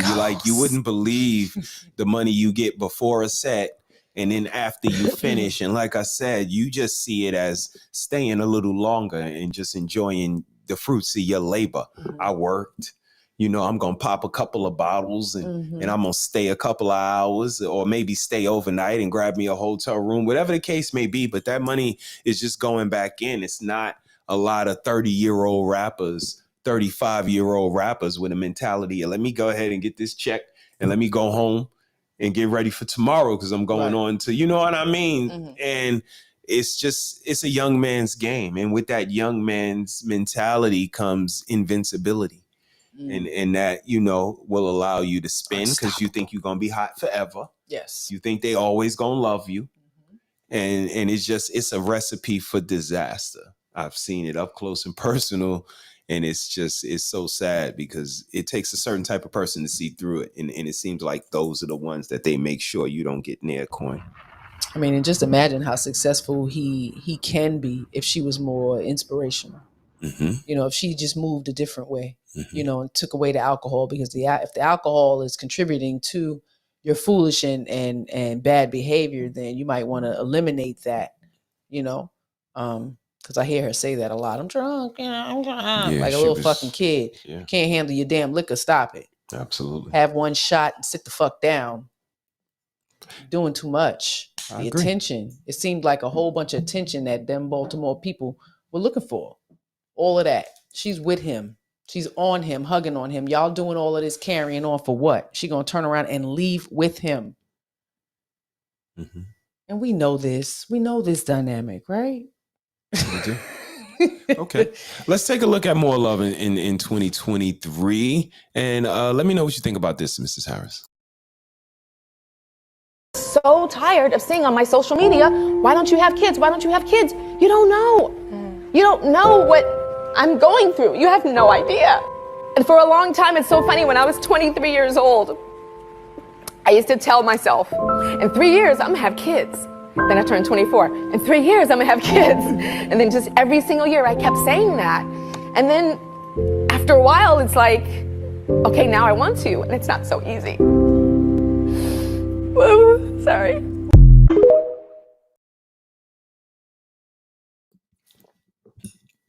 Shout out to Tyra. Yeah, shout out to Tyra. But that's, again, a certain love. 2023, there's a self-love. I had up there also a poster and a picture of a self-love sign. Self-love is very big nowadays, being able to self-regulate and take care of yourself, give yourself those mental health days and so on and so forth. But you did a show talking about the reproductive system and the ladies and the challenges and the benefits and so on and so forth. And I chimed in and I said, I really haven't heard a lot of conversations about the realistic side of how many eggs you ladies have, how viable they are. Right. And, your longevity of being able to produce children. Right. A lot of women have C-sections. A lot of women have epidurals. And unnatural... cervixes need to be stitched. Unnatural births. As well. So, to know you can bring a baby to full term is not only admirable, but it's informative. Because without all of the precautions, without all of the information, provisions put in place, that too, many women might not even be able to bring a baby to term naturally when they choose to. Absolutely. So alluding pushing to it back. Tyra's, video of pushing it back and always waiting. How realistic is that for you ladies, Mrs. Harris? I mean, it's not very realistic unless they're being proactive, and there's ways to test your fertility early, and if we teach our young women that, they will have a better understanding to make a better choice, because you can check to see if your eggs are viable, how healthy your womb is, your fallopian tubes, as well as your cervix, because everybody's reproductive system is different and they're all not made up the same. And women are set with their eggs from the time that they're in their mother's womb. So as we age, our eggs age with us. You know what I mean? So, I think just making sure our young ladies are aware that these are things that you can talk to your OB/GYN about and have these tests done early if you are choosing to go to school and push a career and these said things. There are provisions to be made, but if we just, live in this unrealistic reality, that it's just going to happen because you are born female and you have a reproductive system, but you did not take any precautions to make sure that it's viable. I mean, you know, you got to do the work to make sure that you have the opportunity to make the best choices for yourself if being a mother is something that you want later on in the future. Because just because you're healthy and you're 30 years old and you choose at that time to have children, it doesn't mean that it's going to happen. So, you know, just like men, they go get sperm counts. You can absolutely, when you get insurance, you get a good job, 20 years old, go and check. Tell them this is what, because they do not give out the information. They do not care about your reproductive system, especially us Black women. So you need to be proactive and you need to tell them what you need done. You know, to make sure everything is good. Your eggs are viable, your womb is healthy, and your fallopian tubes are working in the right capacities. Because, you know, we're not guaranteed. So to teach our young girls that you're just guaranteed, you know, success in this, you know, it's wrong. They need to have all of the knowledge and the information that they possibly can about their said body, that self-love of those wombs, because, you know, it's not easy. It's really miraculous. And timing, what would you say about timing? Like she said, I kept, you know, pushing it back a couple of years, you know, 24, 27, so on and so forth. You know, is there a time where you really need to start being, you know, seriously considering, or, you know, can you continue to push back like Tyra did? Me personally, I would say 25.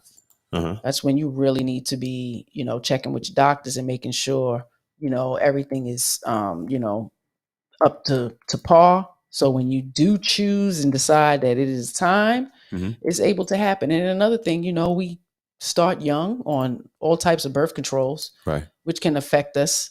You know, if you've been taking it from the time you were a teenager all throughout your 20s, and then you decide you want a child and you want to stop, like all these things can contribute to you not being able to reproduce. So those things need to be considered as well. And time is of the essence. I've had a child in my teen years. I had a child in my early 20s, late 20s, and late 30s. And they were all different. And as I got older, it was a little more complicated. Not the delivery per se, but just the carry out. Yes, it was much more different. First two were much easy. They were lightweights, like went right through it. Absolutely. But the second two was a little, and the last one, they monitored me a lot. I was 38 years old. They literally told me I was in geriatric pregnancy. I needed to be monitored every month. Yes, and you then did. Towards the end, it was every 2 weeks. Yes, it was. Listening to my heart and the baby's heart. And they still didn't see that I had 2 true knots in the umbilical cord. Our last baby had 2 knots in the umbilical cord. So he was lucky that, you know, she wasn't depleted nutrients from those knots. So, you know, shout out to the miraculousness of bodies. Absolutely. You know, and I mean, it can be a death sentence. You know, a lot of women lose their life in delivery. So all of this needs to be known, need to be prepared. Indeed. Shout out to Mage checked in. She said, let's talk about LeBron and his wife. People actually making it work. No. You know what? Let's do that, Mage. Yes. Shout out to LeBron and Savannah. And Snoop and his wife. Let's go ahead and acquiesce to Mage. Okay.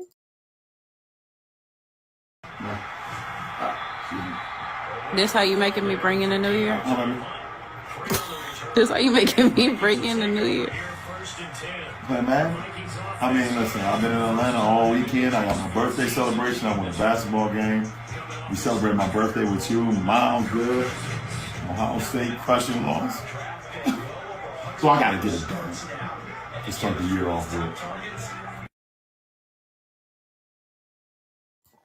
Shout out to Lil Breezy and Savannah. Yeah. And shout out to Mage for requesting that.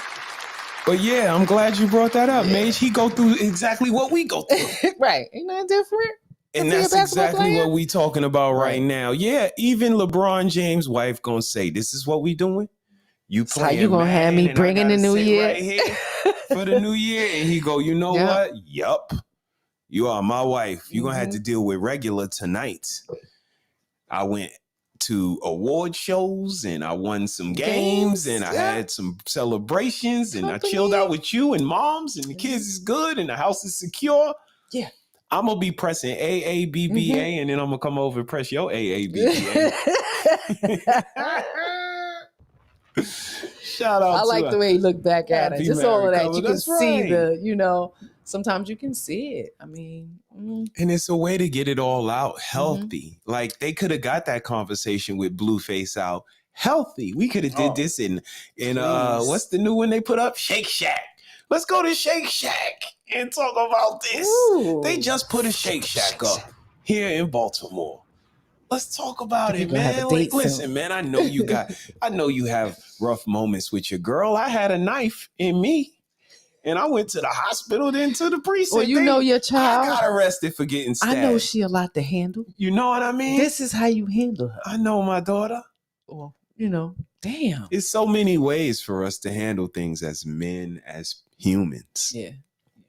Like we talk about a lot, de-escalation and emotional intelligence, and a lot of people make fun of us. Again, it's one guy, again, he really got under my skin because when I brought up emotional intelligence, he really blasted off on me, like on the panel, like somebody in the chat put emotional intelligence, like, are you serious? I don't know if they don't understand what that looks like.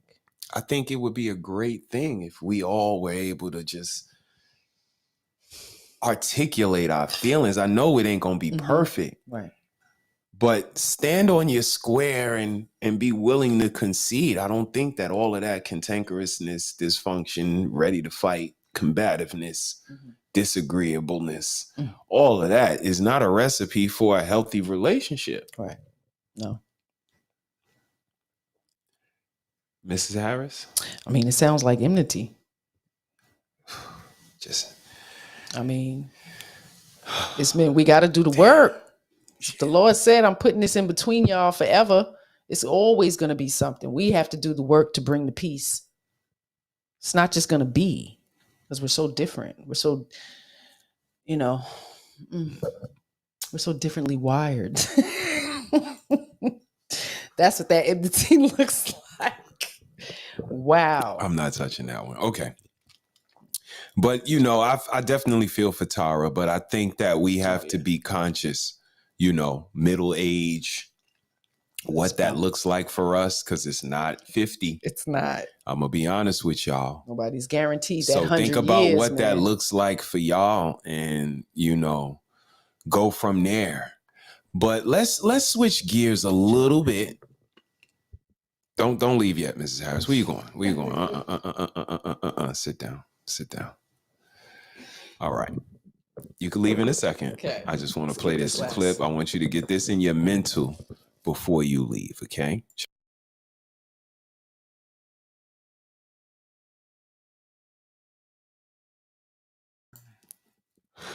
All right. Before you leave, Mrs. Harris, I just want you to know Bad Baby. If you don't know who that is, because Mrs. Harris don't be, that's the girl that was on Dr. Phil and was like, "Cash me outside. How about that?" Okay. Her. Bad Baby says fans who subscribe to her OnlyFans when she turned 18 should be jailed. I want to know what you guys think about that in the chat. Okay, Mrs. Harris, you can go ahead and acquiesce to whatever you were going to do. Thank you for obliging. Appreciate you. All right. Mrs. Harris is going to roll for a second. She'll be right back. You guys let me know what y'all think about Bad Baby saying that anyone who subscribed to her OnlyFans page when she turned 18 should go to jail. And I guess what she's meaning by that is that she was 17 before she turned 18, I think. And if you subscribe to her OnlyFans page and it was the day she turned 18, that means you was liking her when she was 17. So that makes you like, you know, a little bit in that area. So what do you guys think about that? Brother V checked in. He says she's an example of those women who feel like they can put it off and wait to start a family. Time may not always be in your favor. I believe that's Tara Banks. Absolutely. I mean, a lot of us, again, you ask a typical person, what is middle age? And you would be surprised at the answers, especially when we see a lot of people die at 60 and so on and so forth. So, to tell Offset, or which one? Offset, one of them. Whoever died when he was 24, if you could tell him that his middle age was 12, he probably wouldn't have believed you. And again, even, somebody like DMX who died at 59 or 60 or whatever, 49, 50. You tell these people Early that 50. their middle age is 25, 30, Right. They might push back and say, no, I got a lot of life to live. Mm-hmm. But actually, we all don't live like that. Like nobody is promised tomorrow. I was told that when I was really young, and that's true. We're not promised every day. He said, stone her. He says, Mason, she get on my nerves. I mean, well, she got a lot of work done.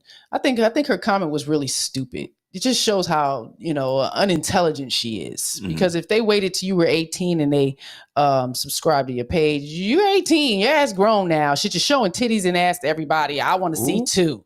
Ooh. The hell? Damn. These people are crazy. I mean, again, for me, it's the audacity that you can make someone a millionaire 6 times over. I think she said she made about 6 million on OnlyFans. And then they turn around and say, you know what? The people who made me a millionaire, you should go ahead and lock them up when they were exercising their preference. Mm. And, and we all know it exists. We might not agree with it. We might not do it. We might not like 18-year-old girls, but we got to understand that when you get 18, you grown. And grown mean grown. Grown mean grown. So, are men allowed to have a preference? And if so, let me know what that looks like. No. Because in my opinion, I don't think they are. Mm-mm. Because no matter who you prefer, who you don't prefer is going to be offended. Mm-hmm. So what you're saying, you don't like light-skinned girls. Right. You don't like skinny girls, like dark-skinned girls. with little booties. But if you, I don't hear no little booty songs. Wait a minute. Yes, y'all been shaming me. She do, and she's lying to y'all too. It's only one, and I acted a fool too when it came. When I said, they say it little is booties? A little booty song. Poke it out, stick it out, poke it out, stick it out. Because you have to, right? She got a little butt. So what? Y'all know it's one. Okay. Now we appreciate all the booties now. Mm-hmm. Don't get me wrong. Big booties, little booties. Mm-hmm. We round now, booty, pear-shaped booties, flat booties, jiglet booties, dimples in the booties. Don't get me wrong. Come on, y'all. But let's lean into what we talking about. Let's lean in. Yo, my brother Nice is on the check-in. Nice win. Hey, brother. Let's go, yo. Hope you well. Best Stars Finest in the building. You know how we do. Hope all is well, my Brooklyn. brother. Hope the family is good. Mm-hmm. You're doing big things out there with that stream you got. Very informative. Mm-hmm. My man is an investigative journalist. Doing it. It's his area of expertise. So he's absolutely, one of a kind. Nice. Do me a favor. Put hashtag LIA25.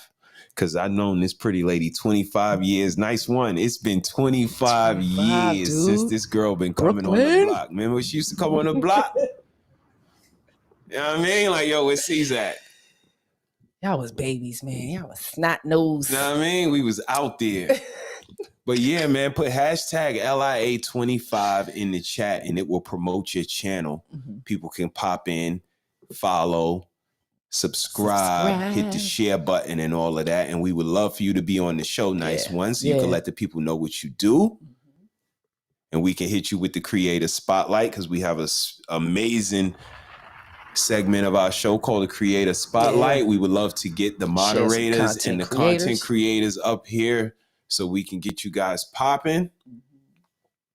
Show y'all some love. Yeah, the little booties is in effect. The big booties is in effect. B9 got booties The in the real chat. booties are B9 is in preferred. effect. The real booties are absolutely, we prefer those.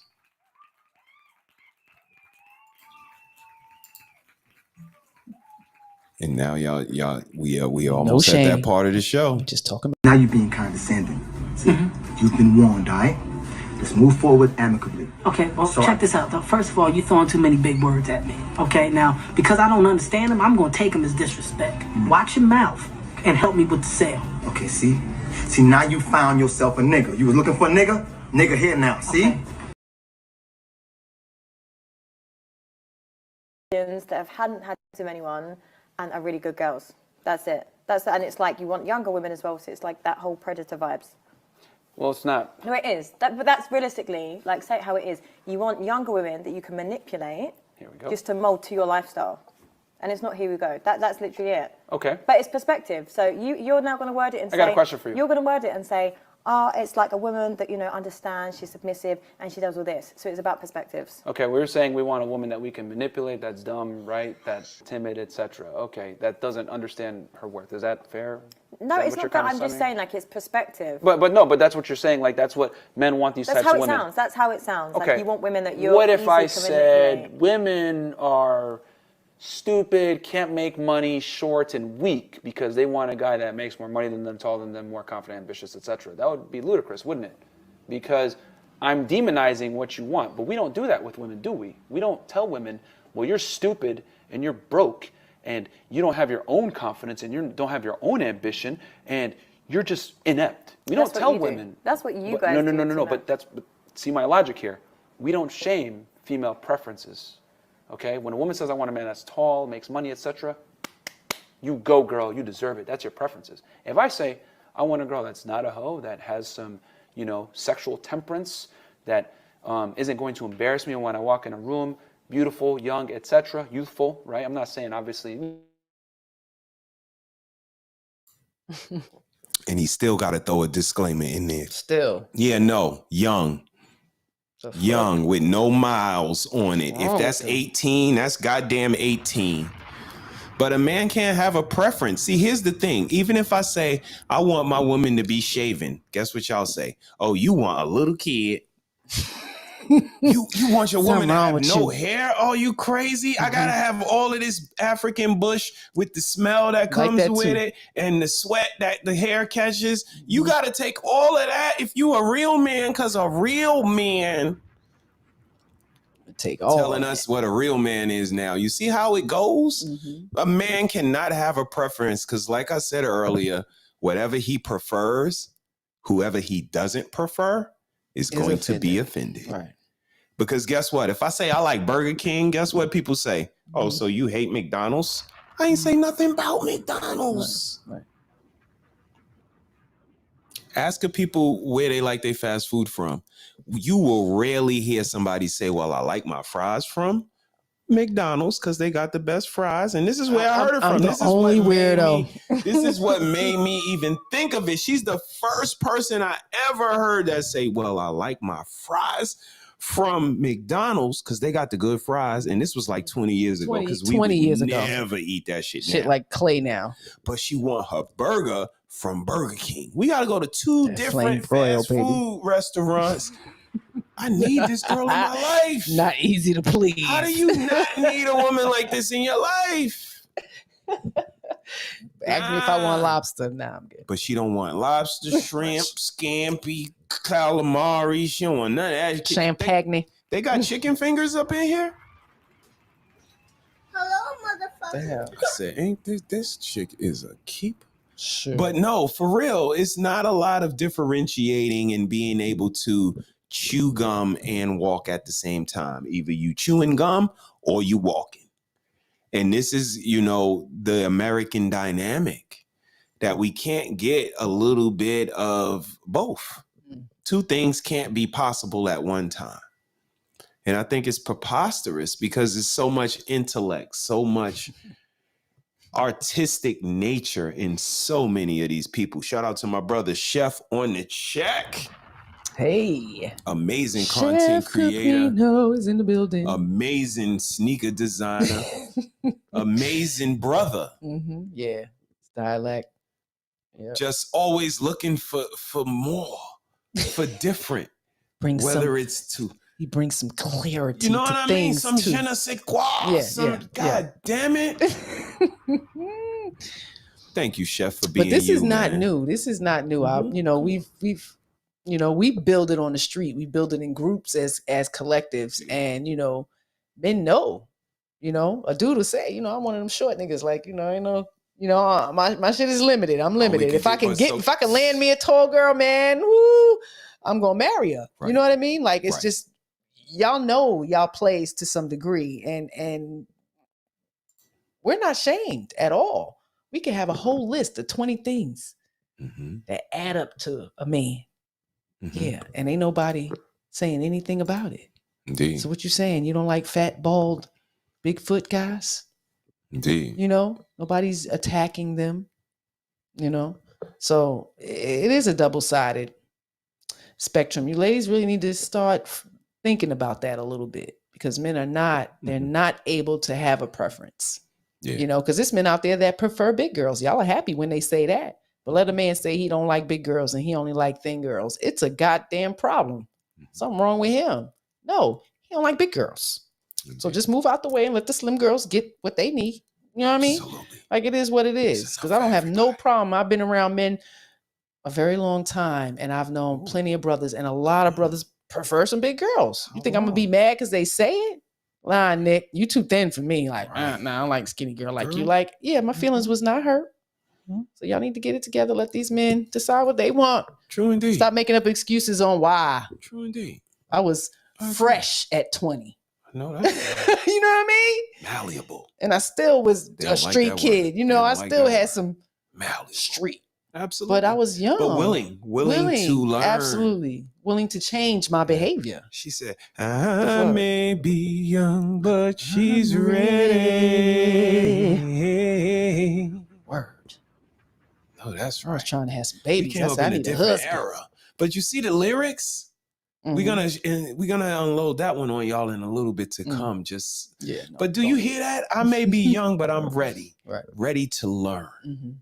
Well, he said it. You may be young, but you're ready. Right.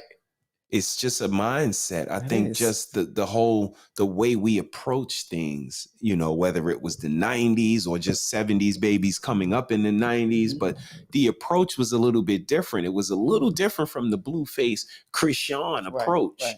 We set a certain atmosphere. And the music had a lot to do with that, because they kind of mirrored each other. When the women sang, they sang love. When the men sang, they sang love. You had some songs that was about, some infidelities and stuff, but it wasn't in abundance. Indeed. It was not. You had we had some, but I got you. I think the whole dynamic, the influence of music now is, it's teaching us to not be as loving. He chimed in with a question. He said, question. Man should have a preference.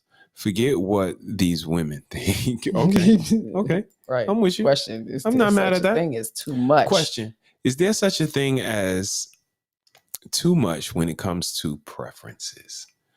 No, I don't think so. You can prefer whatever you want. Don't mean you're going to get it. Right. Don't mean you're going to get it. So. Indeed. I wouldn't disagree with that. I think that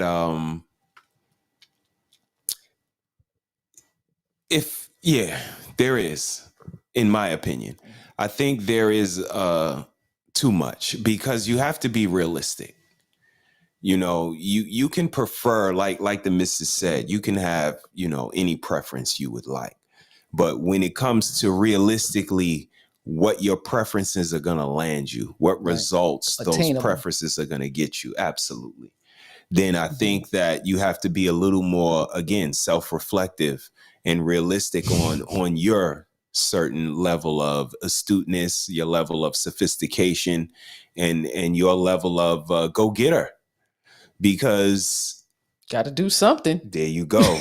Show your work. We come from a certain class of people that you had to show your work to the teacher. You couldn't just come up with the right answer. So, doing that work in yourself is going to prove to you that you deserve a great person. Like, again, I was with myself before I was with Mrs. Harris, any other little Harrises, and anybody else. So, you know, the clothes I wore, the school I went to, the sport I played, how I was looked at for playing that sport, the food I ate, like all of those things I considered to be sophisticated. So I was not going to put myself in a relationship that was going to be unsophisticated. So it's on me to do a little bit of, you know, judgment of character and vetting and question asking and probing and seeing through representatives and so on and so forth. But again, the onus is on me to make sure that Mrs. Harris, when I, at the end of the day, say, this is the person I want to walk through life with. If she turns out to be less of a person, it's on me. It's not on her. She could have been the person that I wanted when I met her. And something that happened along the way changed the way she moved and the person she became. So, you know, I can't blame the other person, me personally, because, you know, I come from an era of never let them see you sweat. So I'm sweating. It's all on me. I'm not going to, even if I'm smitten over you, I'm not going to let you know because I got to keep some sort of a, you know, advantage in my side of the court. And I think that was good in our relationship because, I mean, I was always intentional, you know, and assertive, but it caused me to continue to be, because I would notice that you needed it, you know, like he's not going to always come to me. It's my turn. You know what I mean? So without you needing to ask or, you know, having to, no, there's been a couple of times throughout our marriage, you definitely had to holler at me like, yeah, can I get some more head? I'm not ashamed. A closed mouth don't get fed. This is, again, where I come from. This specific, you know, so I appreciate it, but just knowing that, you know, that intimacy is something that you thrived on. It's, you know, so I'm going to be intentional. I'm going to, too many days go by, I'm going to have to, you know, you ain't got to ask, you ain't got to say anything. You know, I'm here for here for the shit. Unrealistic preferences may hold you back a bit. Absolutely, Brother Vaughn. Absolutely. E-Man got a question. He says, should a person fall in love with themselves before trying to fall in love with someone else? Maybe not fall in love with themselves, because I think that's that thin line and gray area between grandiose or self-absorbed. I think that's where, you know, you start to get a little self-absorbed when you fall in love with yourself. But you should absolutely love yourself and put yourself first. Now, that's not, you know, to be like, you should think the way I think because you did it like that. That was wrong. No, it wasn't wrong. That was just the way I did it. But I think that, yes, like I said, you know, in the beginning, always know that you were there with yourself. It's not about even loving yourself. It's what's rightfully so. You were there with yourself, walking down the street saying, you know what, I'm going to have an amazing family one day. I came from a very dysfunctional household. So I was like, I need a reward Not that. in this life. Yes. And one day I'm going to get it again. It's that you have to be confident. I'm going to get an amazing wife and I'm going to have amazing children. And the family that I'm going to create is going to be different from the family that I was born into. And that was my thinking. And it was only me that controlled that, because I'm the one that meet the woman that I have children by. And I'm the one that put the children inside of her. And I'm the one that raises the children to become like, so it's all on me. I can say it's you, but I'm only saying that. That's not true. Right. What do you think, Mrs. Harris? Do you think that, you know, I would you love have to to hear a love woman yourself say that, before? sit on that side and say all of what you just said. Yeah, good luck. I mean, that's hard. It's easier to blame you. To own to my say shit. You did it all. You know? But do you think you have to love yourself before loving someone else? Absolutely. I do think that. Because it's, man, because I can't say, I don't want to say people who allow people to abuse them just don't love their self. You know, maybe their self-worth is not as important you know, as the love of that person. You know, it's just all distorted. But yeah, self-love is very important. Having some type of moral compass of what you're going to allow someone to do to you, because self-preservation is like the first key to life, right? Absolutely. So I don't want It's to the first rule of nature. be preserving my life with some horrible, you know, dynamics that's going to cause my life to be less than, right? In all aspects, because I'm going to die young just because of the sorrow, the unhappiness and all of that. Like, it's not worth it. No, so, that's right. You know, I mean, I think it's like you just said, that's a great point out, that self-preservation is the first rule of nature. And I think with that being said, self-explanatory. When she said that, I thought that drunk man in the video last week, he just wanted some head. He, like you alluded to. and He everybody was say, spewing. I didn't even see the drunk. And I heard a little bit of the slurring. Yeah. And like he said, but again, you know, like we say about drunk people, the honesty that they bestow. And like he said, I won't even eat. I'll let you eat, and I'll eat in the morning when I get up. I got bank accounts because it's 7 days in a week. I think I should have 7 bank accounts, and I got 4.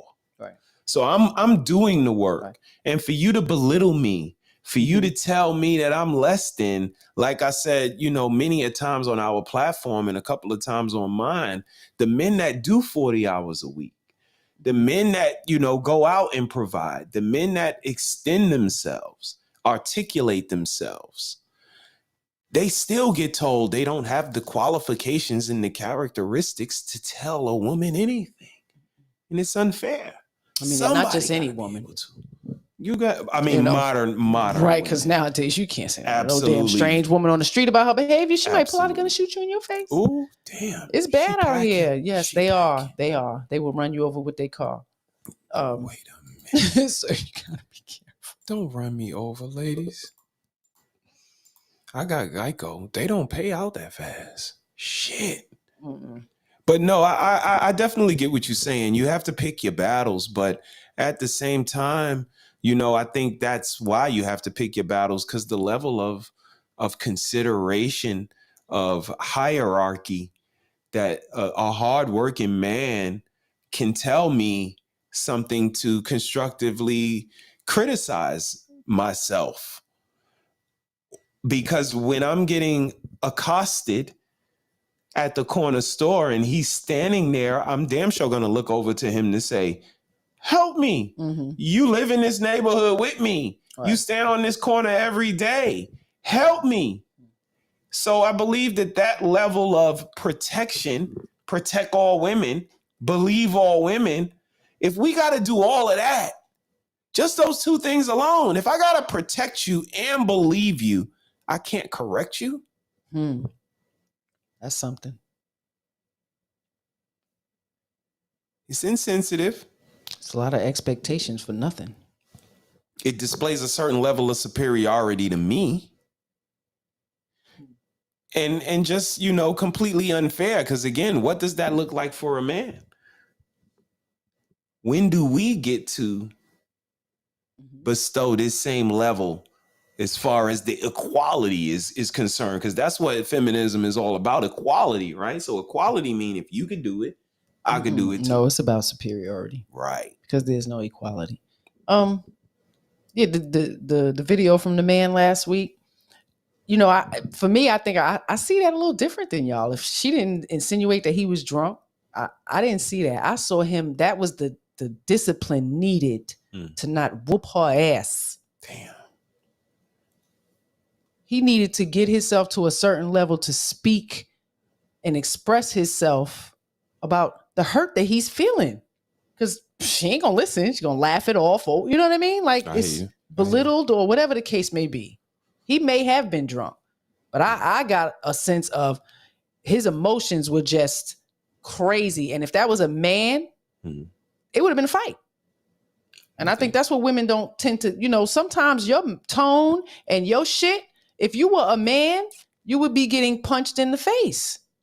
So, you know, to a certain level, ladies, our tone And our condescending shit can be threatening as well. Okay. So you gotta pull that shit back a little bit.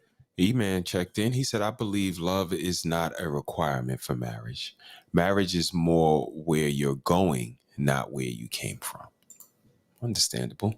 Brother V checked in. Vaughn Bryant on the check-in. Salute to you and the team. He said, I disagree. Love your wife as a Christ loved the church.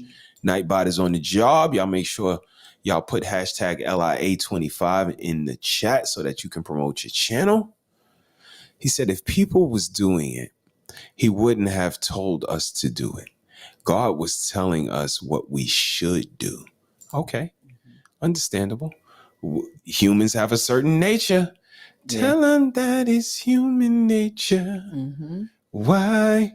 I agree. Love is in a feeling, right? Marriage is a whole different ball game. But love should absolutely be, a foundation, a motivating force.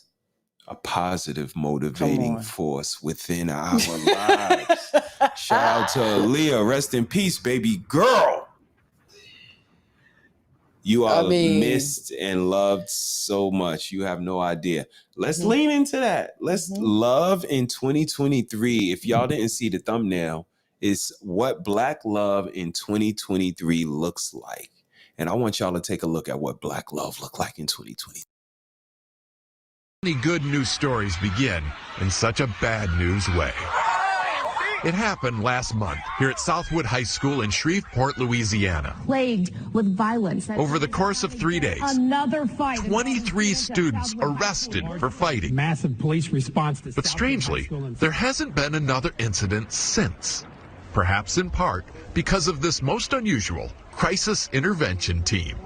Nobody here has a degree in school counseling. No majors in criminal justice. No. Your qualifications are? We're dads. We decided the best people who can take care of our kids are who?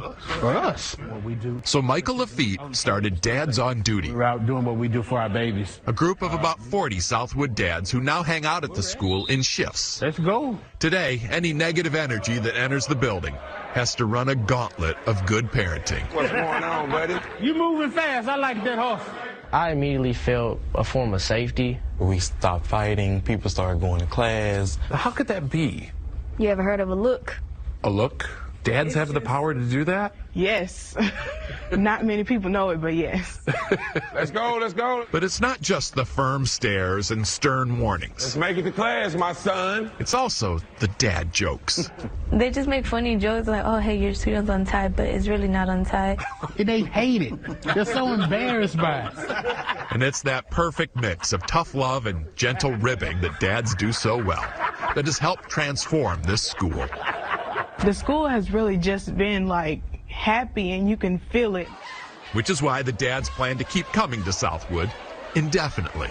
Because not everybody has the father figure at home. Or a male, period, in their life. So just to be here makes a big difference. Do you think you stumbled onto something here? Absolutely. Absolutely. Have a good morning. They'd like to start chapters of Dads on Duty throughout Louisiana. What's up, baby boy? And hope to eventually take on the country. All right. Without a fight.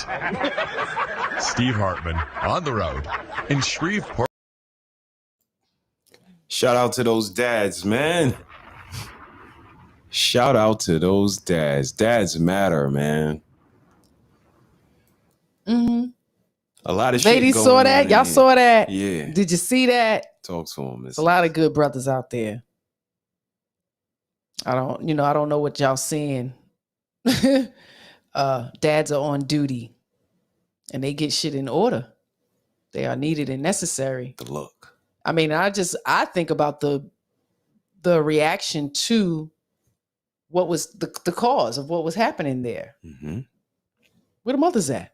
Mm. Mothers ain't come shut shit down. Huh? Well, what's up? The men did. They had to come and shut it down. It's a certain level of respect. And like you used to say, the kids know they're going to get the nurture from me. They know they're going to get their pow-pows is only going to be to a certain level of strength. Mm-hmm. So if they know that of mommy, they can only imagine what daddy's level of strength can do because his tone already is threatening enough. If he has to change his tone to a more stern tone, that enough will send them away crying. So he doesn't have to spank them. So I absolutely understand the dynamic, but I knew that before. Absolutely. So I said, I need a Absolutely. husband for my kids because I ain't doing this by myself. I mean, this shit is not rocket science. And even in the damn 60s, it was a phrase called wait till your father gets home. That's right. Yes. Wait till your father gets home. Even if it wasn't a whooping, you just know the disappointment. And even if it was a whooping, it could be a whooping to the end of your goddamn life. That's right. And that's what, see, and that's this what it is was. what in 2023 that we don't even, I can beat you to submission, motherfucker. And that's the fear that children have, that I don't know what daddy gonna do. I know what mama gonna do. Mama gonna beat me, but she ain't gonna beat me that bad. She gonna feed me later. But daddy, with the pressures he got, the world bending down on him, the way I see mama treating him, he might beat me to an inch of my life. So you know what? I'm going to listen. And that's the difference. We seen it last week when I played the clip from the school in Chicago. It was a passive teacher, which is like a mother. And it was a manly teacher, which is like a father. And he was more responsive to the school administrator that came in and said, sit down, put your coat in the closet. Then the teacher that was very feminine and said, I don't talk to you like that, so you don't talk to me like that. It's a difference. It is. And if it's a difference in the Chicago public school, it's a difference in our home. And for y'all not to concede and see that men are the answer to the question in which you ask, why the kids in the street running crazy? Because ain't no man in the house. Why the women acting all cantankerous? Because it ain't no man in the house. What's the solution? What do the women need? A man. What do the kids need? A man. So the solution to the problem is a man. Whether or not you want to agree to it, found a good one. the answer is a damn man. Now, again, like the missus said, whether you can find a good one, that's on you. Whether your box can keep a good one for a long period of time, that's on you. But don't negate the fact that you need a goddamn man in your house, in your school, in your community. Even if it's not your sexual preference, these kids need their men. You need a goddamn man. And for you to make men feel like we're less than, like we have to, you know, explain our existence. Ooh. It's disrespectful. Ooh. It's dismissive. And it's unfair. It's a little disgusting. Especially to the men that take care of their families. The men that go to work every day, the men that don't take the easy way out, do they deserve a little bit of consideration? Got to explain your existence. Crazy. Mrs., I was on a little bit of a soapbox. I felt it though. Who preach? Preach.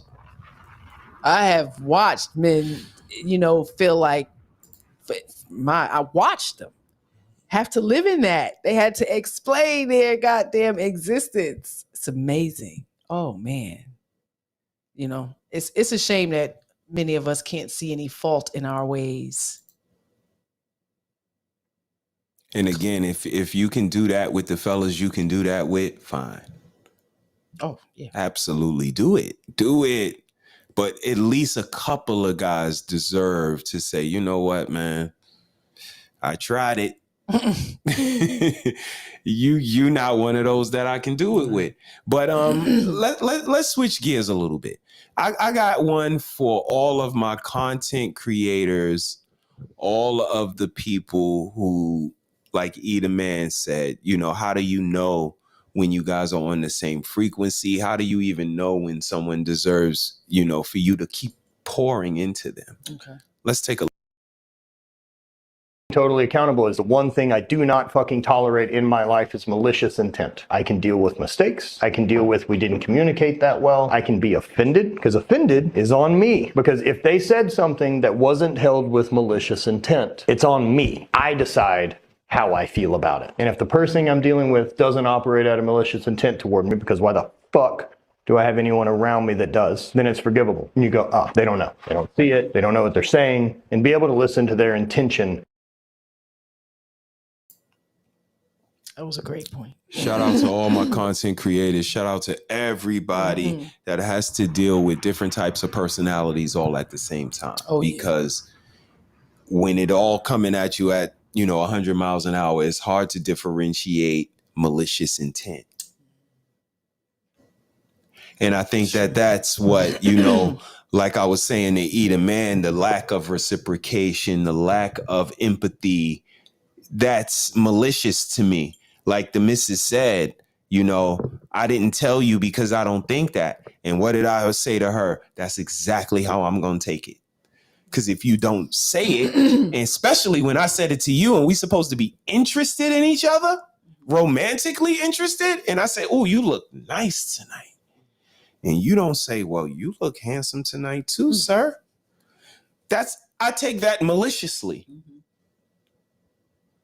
And malicious intent, again, I'm one that wholeheartedly says, you know what? I will make my statement emphatically, unapologetically. But I'm also willing to listen to your argument. And if I'm wrong, or if I see things differently, I can say, you know what? You saying that, I see things a little different now. I'm swaying, but I'm going to stand on something first. I'm not a waffle. Yeah. It depends. You are not going to hear it depends from me. Yeah. I'm confused. I don't understand. These are words you are not going to hear from me. Rewind the tapes. Go back to panels I've been on. You ain't hear that. I understand. I understand, even if it's only my level of understanding, if I don't overstand. But no, I got it. I can have a conversation about it. And I'm going to ask you, what do up mean to you? And hot, what do you mean by hot? No. Let's have the conversation. And if we need to do some curation along the way, we can do that. But God damn it, we adults. And when we start talking about, well, what? Oh, those were some challenging times in the early days. Talk to me. Share with them. They think I'm new. This is new. Yeah, no. Talk to I mean, we've always had it because we're different people. Like we're gonna think differently about things. We're gonna watch the same movie and pick apart different parts and all every of that. Time. Right. So just getting to that point of respecting it, like I'm not disrespecting your opinion or how you saw something, but we so offended. We are so offended, but this is someone that I care about. Why am I so offended? Like he said, that's on me. I have to own my own shit. Like you didn't say anything that was offensive. I took offense to it. I have to reflect on myself to some degree. So a lot of those instances, was great building tools because it caused me to think, like to stop and think. Mm-hmm. And I think that's what love does. So when you say love, you don't think love needs to be in a man. Yeah, that right there, that's love because it's going to make me consider, at least stop, think, and consider what he's trying to say versus me being offended because you're saying I'm not perfect. Pretty much, because most of us think we can't do nothing wrong. And when you point out something about me, it's my turn to point out something about you. And now it's a tit for tat. Absolutely. It's just so stupid. Keep the score now. Stupid. It's back and forth. It's tennis. Yeah, let's have a tit for tat. Who's doing some sex stuff. Right. Like, see that? Pick the wrong battles. Ooh. Wrong battles, man. Keep that intimacy going so you stay young. Shit. I love it. And it's with her husband too, so she could be as sexually liberated as she want. I think that's when the sexual liberation comes in. Especially when you can't have more kids.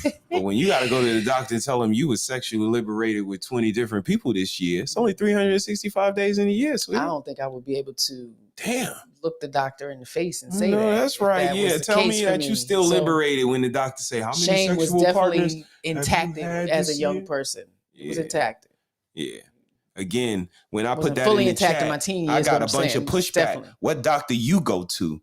Like doctors around the world don't ask that. Again, I had to go to my doctor looking like a 48-year-old idiot and said, doctor, do all of y'all ask how about the sexual partners in a year? She like, yeah, we all ask that. I'm like, I thought so.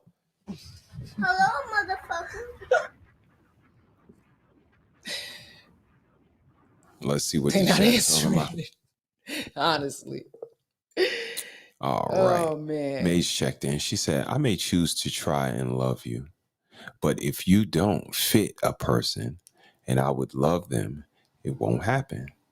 Now, I may like you, but fall in love with you may not happen. Understandable. Absolutely. I mean, and again, that's that emotional awareness and intelligence that you Knowing have. how far that you want to take it. There you go. There you go. We control it. It don't just happen. Yes, love is controllable. It's conscious, and it's an action word. And if you are, giving yours up for less than, I think you should reevaluate your strategy, because you can absolutely see, the reciprocation. And even if it's not to the level in which you want, it doesn't equal yours. And I was just about to say that. Some sort of effort. There you go. Because it's definitely never going to be 50-50. People say that, and to me, it just sounds, it sounds crazy. It's never going to be. First of all, with mothers, I'm always, as a nurturer and a mother, I'm going to take more responsibility when it comes to the kids. Not to say he does not have a direct, full hands-on, but the dynamic of that, I'm definitely more in that aspect. And look, the financial aspect, he takes on more of that, but throughout the marriages, that shit had fluctuated. It changed and jumped, and you know what I mean? Just the mutual respect and honor that's there, it never changed, regardless of who was making the money. Indeed. And who was home tending to the kids. So, Maze checked in. She said, can we fall in love with a person we don't spend time with? For asexual kind of people, I would guess. I think we can fall in a psychological love in our mind, like that best friend in your head. Yeah. And like crushes, like admiration, secret admirers, all of those things, like when we were young. I think most of the girls that I liked in high school is because my mind made me like them. They really wasn't. You built them up in your head, right? A little bit, they wasn't all a little that. bit. But not being around them, when you go home, again, people really don't think about day to day. They really think about these grandiose times. They don't think about Wednesday, Thursday. And it's like when you go home, it's like, damn, that girl is fine. She ain't really that fine, but she's just not around you. So you like, damn, she wore her hair that way that day. Because you going home, you going back to the neighborhood with the same kind of girls. Absolutely. Yeah. So I think we kind of build people up in our heads. And again, on the other side of the spectrum, a lot of girls like me because I whispered in their ear, you like me. You just don't know it yet. About a week later, this girl like, yeah, I told you, like, and I'm not even thinking it's gonna stick. It's like, just throw it out there. If it stick, it stick. Right. Sure enough, like, yeah, I told you you like me. Like, you ain't believe me. And that's how, we have this je ne sais quoi that we build up as young boys to men. And, what do you think, Mrs.? Do you think you could be in love with someone you don't necessarily spend a lot of time with? I mean, be in love with the idea of them, like you said, if it's phone call and letters and things like that. But time, that intimate time of physical connection, me personally, no. Okay. Nah. But for some, yeah, it's possible. I've heard you say that. Like, even if, somebody is in their inbox or throws a shot and it's like, yeah, this motherfucker, he like the idea of me. He don't want what come with me. Right. He ain't ready for this. You don't know. You don't really know. Right. Yeah. We think it's all booty and dinners and dancing and having fun and she all cute all the time, but they don't know you come out of mouth. You like, you got some shit come with you. It's not all. So it's like you have a list, right? So when you start to court and meet this person, the person's representative starts to spew out, right? So you kind of like checking off shit now. Now it's like, okay, yeah, that's not gonna work for me. Yeah, that's that behavior. Yeah, that's not gonna work for me. Right. So decide how many things you need to mark off before you walk away. Don't let it be, oh, I got to wait for 10 things. Damn it. It's been 4 or 5 things that I just don't think that I'm going to be able to deal with. Right. Yeah, we not going to do this.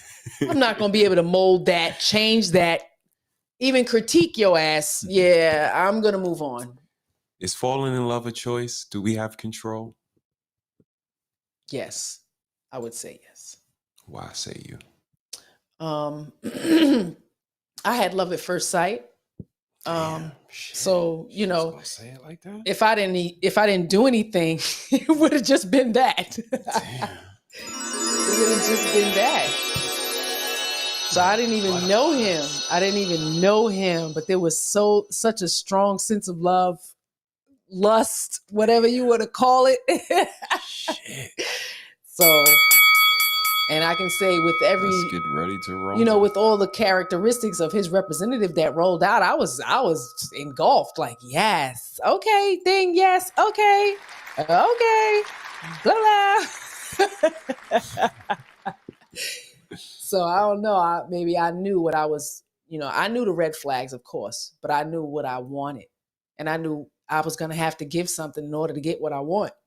Okay. So I had to listen to what he wanted.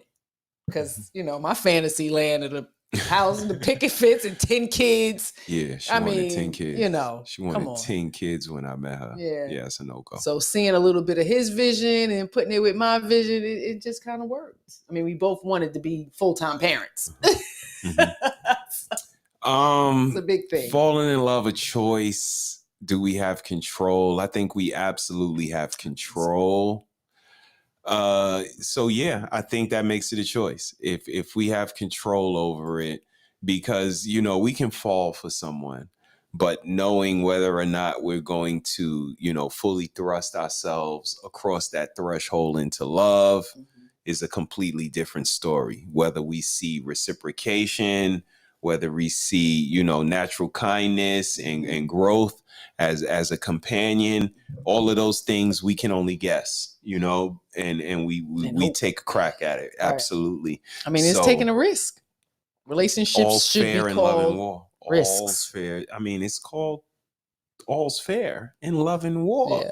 Yeah. I mean, there's no other way to put that. For you to think that it's different, it's you that's naive. Right. All's fair. All. A-L-L. Anything, whether they want to call you or not, give you closure or not, give you explanations, reasons or not. And again, I think that's the level of self-love a person have. Because I'm going to be honest with you. I don't give closure. I don't give reasons. I don't give explanations. But I also don't come on YouTube and say, you know what? I'm taking a break for 2 weeks. Y'all ain't gonna see me. I don't do that shit. I just do what I'm gonna do. I don't give my job 2-week notice. In 2 weeks, you gonna notice you ain't seen me around this motherfucker. I'm just not here. I do, you know what I mean? Like, I know that it's professional and you should always give 2 weeks. And no. Maryland is a particular state where you don't have to do that. You can get fired at any time and you can leave at any time. You don't have to give no, but that's the way I roll anyway. Because again, I love myself. I'm me. If I don't like working here, it's reasons why. And I am not staying 2 weeks. I don't give a damn what you write on my resume after. And, you know, some things people acquiesce to. Me, not so much that, because I think all's fair in love and war. And these things, making money and acquiescing property and things, that's war. It's another person out here trying to get it too. We from New York, and we come from a place where good luck, but I'm going to try to blow your head off every step of the way. Break a leg. Because we in competition. Literally. And that's just what it is. So I'm always going to be the type that's like, all's fair. I don't have to give you explanation. I don't owe you any, you know, courtesy. Now I can give you human kindness because you a human and I'm a human, but all of that over and beyond and extra. Yeah, you don't get all of that from me. It's only a few people who get that from me, and they already constituted in their spots, and you're not one of those people. What do you think about that? I mean, people don't think that. People think like that. Mm-hmm. Right. It's not all about you. That's it. It's not all about you. I mean, and that's the bottom line. Like Mage said, Louisiana is one of those states too. They don't have to give you a reason. But again, that's my level of sophistication. When I moved to Maryland, it was on me to read the laws of how Maryland governs himself. Or better yet, I should have moved to Maryland because Maryland is more in the views of how I want my family to run and my political choices and so on and so forth. But again, I think that's the level of, maturity people don't even consider. They just jump in the U-Haul and move.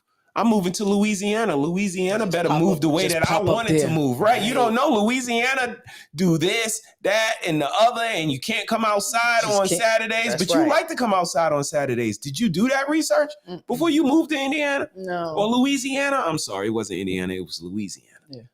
But, again, just like relationships, take the onus off me.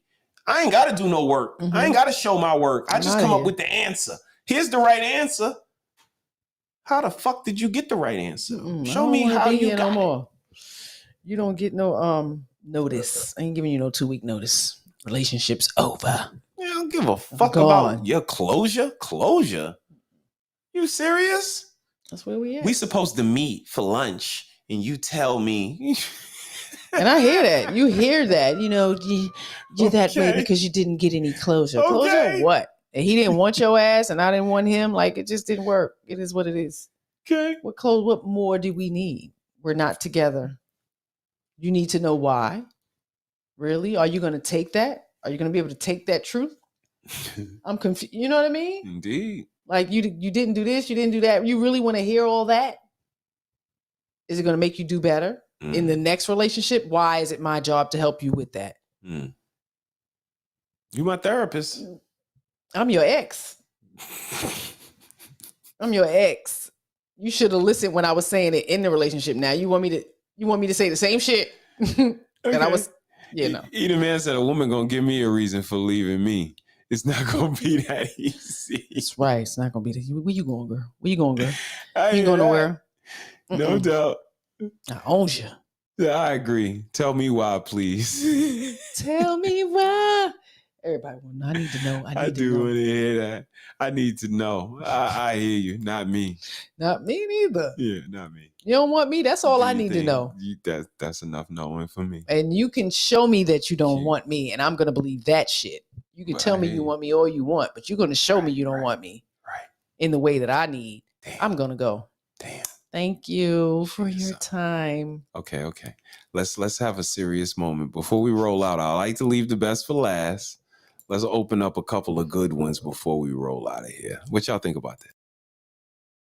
There's this whole thing about masculinity and being able to handle himself and not really needing anyone. I'm stopping right there. Did you hear what she said? I swear. No, I'm she did not hear. A black man being able to handle himself. So wait a minute. We told we not able to handle women. See, and that's where I'm going with it. Because we got to handle ourselves. And then we get women that say we don't know how to handle them. That's cap, but they say it. Let's keep going. Married to a black man, there's this whole thing about masculinity and being able to handle himself and not really needing anyone that I'm pretty sure my husband kind of came into our marriage with. But then like life got to lifing, right? And depression got real. And things started to happen where he was really like, I need you to throw a life raft, something. And he had to become more vulnerable with me because he really did need help. And luckily, the Lord gave me the words to say, and I didn't, mess up that opportunity. I remember when you were talking about it on you and Kev's old podcast of like, sometimes when they open up, if you say the wrong thing, that's it. Yeah. You know what I'm saying? If you use it against them, that's it. There's no more opportunities. And luckily in those moments, it made us closer. So now I am someone he trusts to be vulnerable with because that is still something he holds very close to his chest. There's not a lot of people that he's willing to share his feelings with. I don't know if it was like, you making me wet because you depressed. No, not understood. It did that. Wow. His vulnerability got her a little bit excited. That is because you unique. see it. I hear a lot of women saying that the vulnerability repulses them, actually. Turns them off. I mean, it depends, Okay. She's watched her husband be disciplined and be able to maintain. And when he was in a state of struggle, he leaned on her. He needed her. And she needed to find a way to be able to be there for him in the right way, so he would be able to continue to be vulnerable. I mean, and that's what he's supposed to be able to do. You are his wife. This is your job. You are supposed to be there to support him, uplift him, and inspire him to push through. Yes. Because if he fails, we all fucking fail. Like, so it's your job to do that. So kudos to her for having the Lord send her some words so she didn't ruin that moment. Because we can tend to do that, especially if you haven't seen him and it's like, nigga, what's wrong with you? You pussy or whatever, because it can get hard. Some women are a little demonstrative as well. So, at times we can find ourselves not supporting our man, and maybe because we have felt like they haven't supported us. Yeah, stop that. Indeed. Stop I that.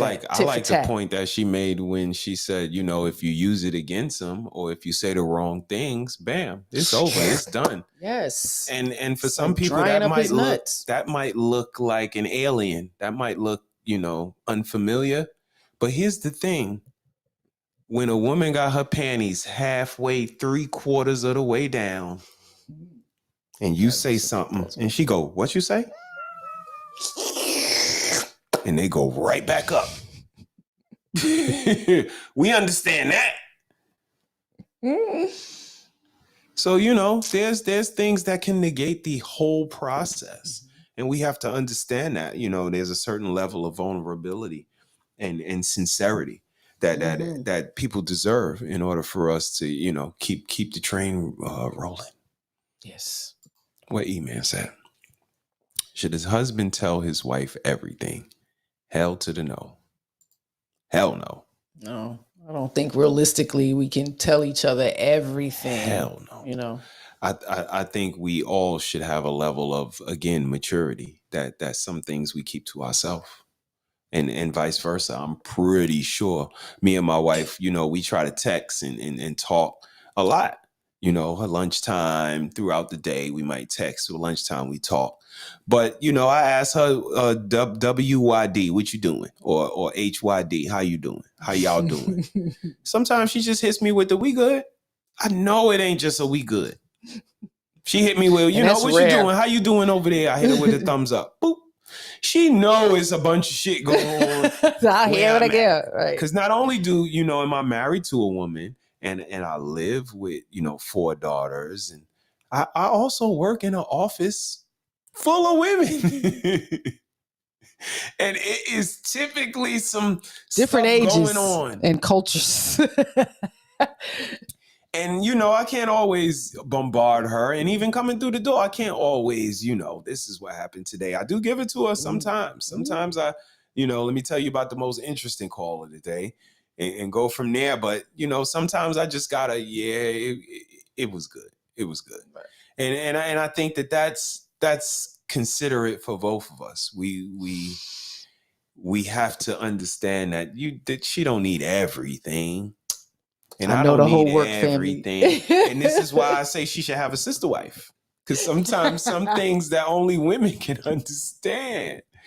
I can't even get it either, man. I can't get some of the stuff that she's dealing with, but her sister could. And man, that's all I'm saying. You know what I mean? And she was a little apprehensive at first, but now she sees where I'm going with it, that sometimes you deserve a certain nurturing quality that I can't give you. You know what I mean? I would love to, but I'm not a woman. I just can't tap in. And if she has somebody right there, it would just be so much easier. Don't take away from the nurturing man that you are. I am very, very freaking nurturing. I am. But he's right. And God forbid, And I look at it like this: we can know. And God forbid something happens to either one of us. I wouldn't want him to travel this world searching for somebody else when he can already have that dynamic. I'm not a selfish woman. You know what I mean? And in death, I wouldn't want him to be alone. You know what I mean? You know what I mean? You know, and if I had a sister wife, it'll make it easier for us to find a husband. See, there you go. It'd be a little more safer because, you know, everybody. it's a different dynamic out here But nowadays. no, we just joking, but we a little serious, but we just joking. But no, realistically, we always, you know, just know that 2 heads are better than 1. So if 2 heads are better than 1, 3 heads are better than 2, and so on and so forth. So, you know, it's not always physical. It's not always controlling. It's about community. It's about building and being with like-minded people. So, you know, although we have a little bit of fun, realistically, it's about community. You know what I mean? And it's about being there for people who might not have, you know, a family structure or guidance or so on and so forth. Mage said, I heard he wants a second wife. That's all I heard. Understandable.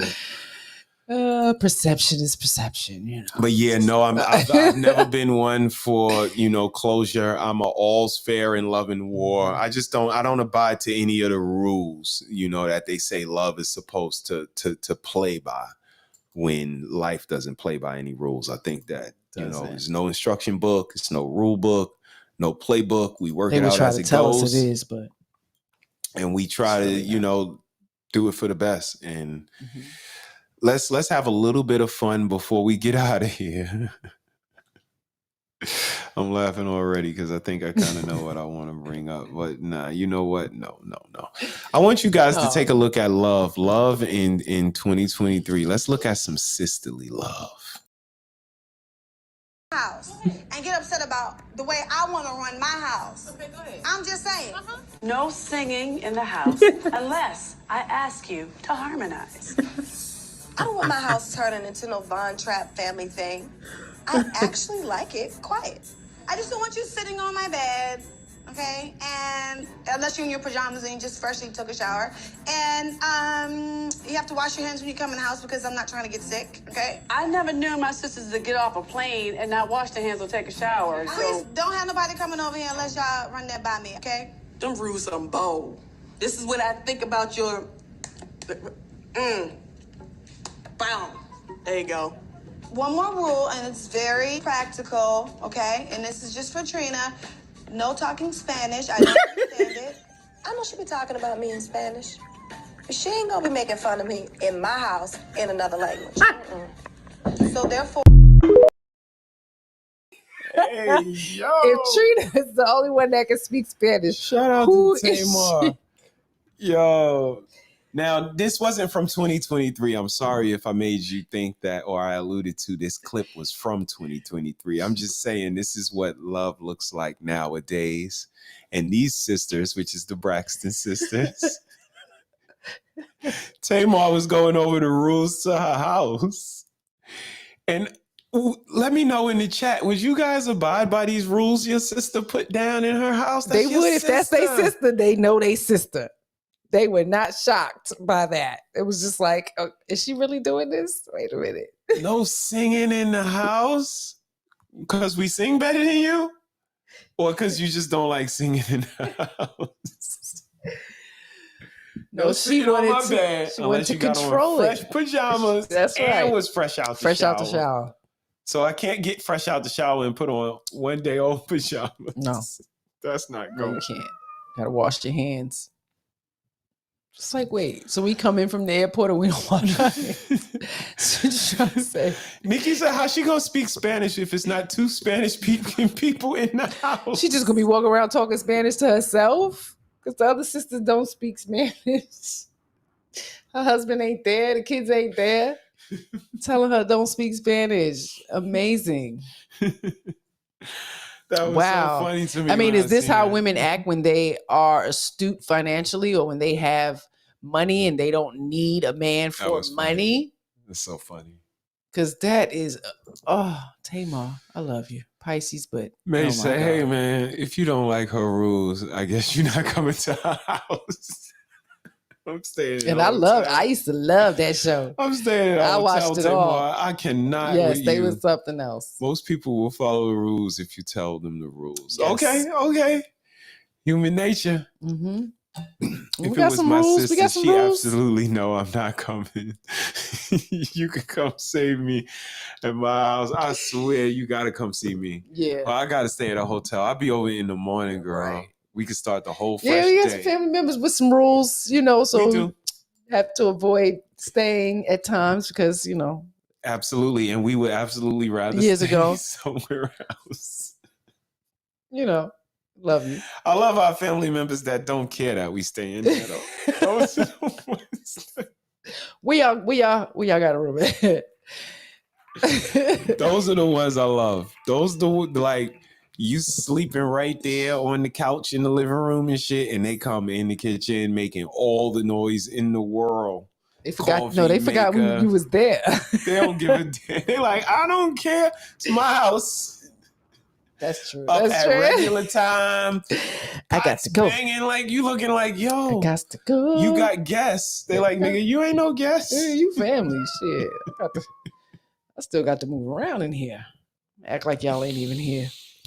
Oh my goodness. We absolutely, that's when that credit card, you know, we learned one thing that, you know, the road trip, the gas, the tolls, a certain amount.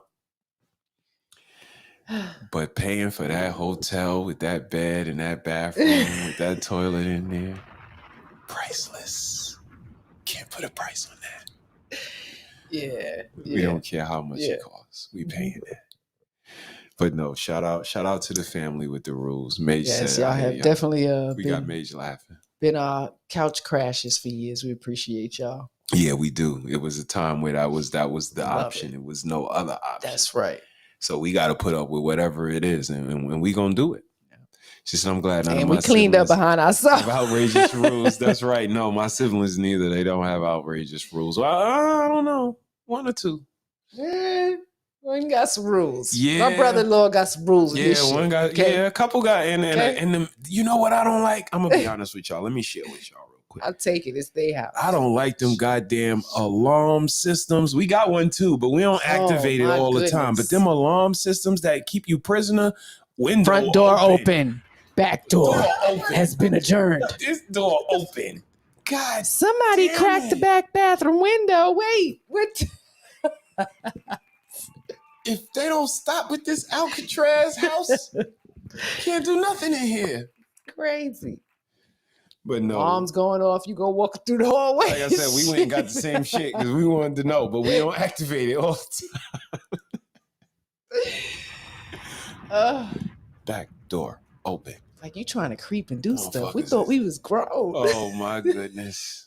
Y'all are too much. All right, Mrs. Harris, I got one more for you before we get out of here. I got to get up early. But I'm going to still hang out with y'all for a little bit. We're going to talk about this one. Let's see. Let me get a good one. I want a good one now. All right. Shout out to my man, Bruiser. Bruiser, you putting in that work, baby. Mm-hmm. I see you. Bring my man Bruiser up. Talk is talk.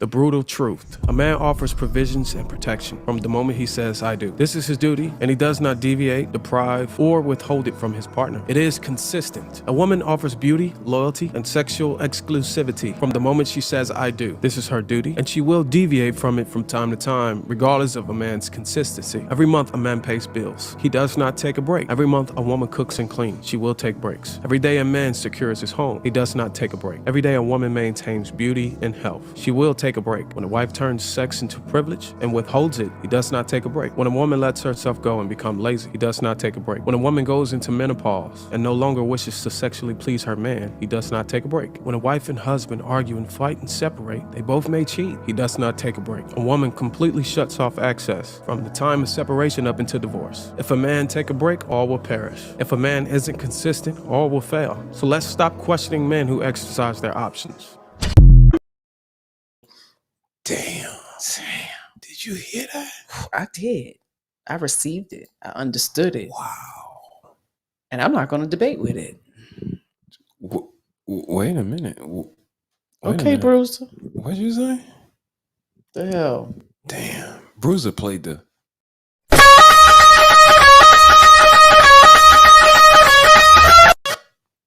He played the reverse Uno card It's on true. the ladies. You know, we beg for breaks. We scream and have tantrum for breaks. We take our breaks. We all of that. And not so much. Mm. Now, if y'all see different, you know, correct me. They're not taking exclusive trips. You know, I'm not talking about the low percent of higher men who have all this money. I'm talking about these men who are working hard and they don't have the money to take vacations and do all of this and go get their nails done and toes done and, you know, sit in a salon chair, you know, you know, do things for themselves. They're consistent, you know, like what he said. Mm-hmm. Yeah. We have to think about that, ladies, because we're allowed to take some breaks. Open, it talks. She talk about the security system, Mage. It does. Yo, every time. It's crazy. Ain't no kids sneaking out the house. You not. It's no sneaking at all. Yeah, can get some breaks. Either man said, "That's my house." Again, we had to do it, man. It was so effective, but god damn it, can't enable it all the time. Yeah, take a break from work. He had me until exercise options. Yeah. A lot of people get lost right there. Till exercise options? When he said that, you know, at the end, when he said that's why you can't blame a man for exercising his options. Now, you know, putting a prerequisite of how a man is going to display a lack of discipline and so on and so forth. You know, modern men, we kind of encompass it and wrap it up as exercising options, but cheating. It is what it is. Oh, right. Oh shit. See, I was talking about. It is what it is. So that's during a marriage. Right. And again, not cheating, but again, all's fair. How can you cheat in a game that all's fair? Yeah, I agree. Yeah. So, you know, I get what he's saying. When they use the words exercise and options, it's just a play on words. Again, right. you say cheating. Mm-hmm. What's the rules? And I'm thinking of exercising options in prior when selecting said mate. Okay. You know what I mean? With that understanding, you know, knowing this dynamic, like, because I'm fully aware of that. Like, you can't take no break.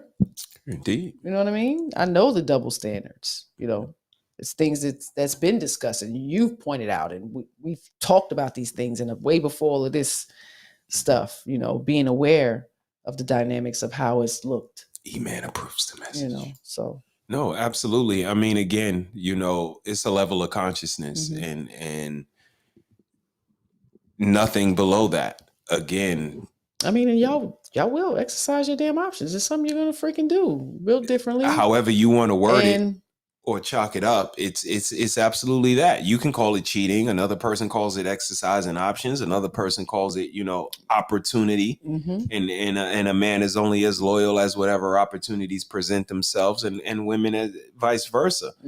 But at the end of the day, there's a level of consciousness that we exhibit when we display monogamy.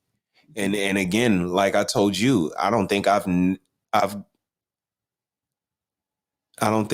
been overlooked for one job, not one. That when they asked me a question, my answer was marriage. That was my answer in the interview. Right. Can you get along with others? Yeah, I'm married. Right. Can you take criticism? Definitely gonna make them laugh at first. Yeah. They're definitely gonna be like, I'm married. I heard that before. Oh man, it's unique. Can I take criticism? Yeah. What do you mean? I got a wife, don't I?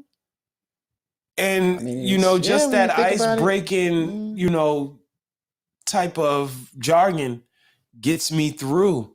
And without that level of consciousness, knowing that this is the proof. When I say show your work, this is the work. Do I know how to get along with somebody? Hell yeah. And I can prove it because I've been with one person for over 20 years, for over 10, 15, however long it was. But it's proof.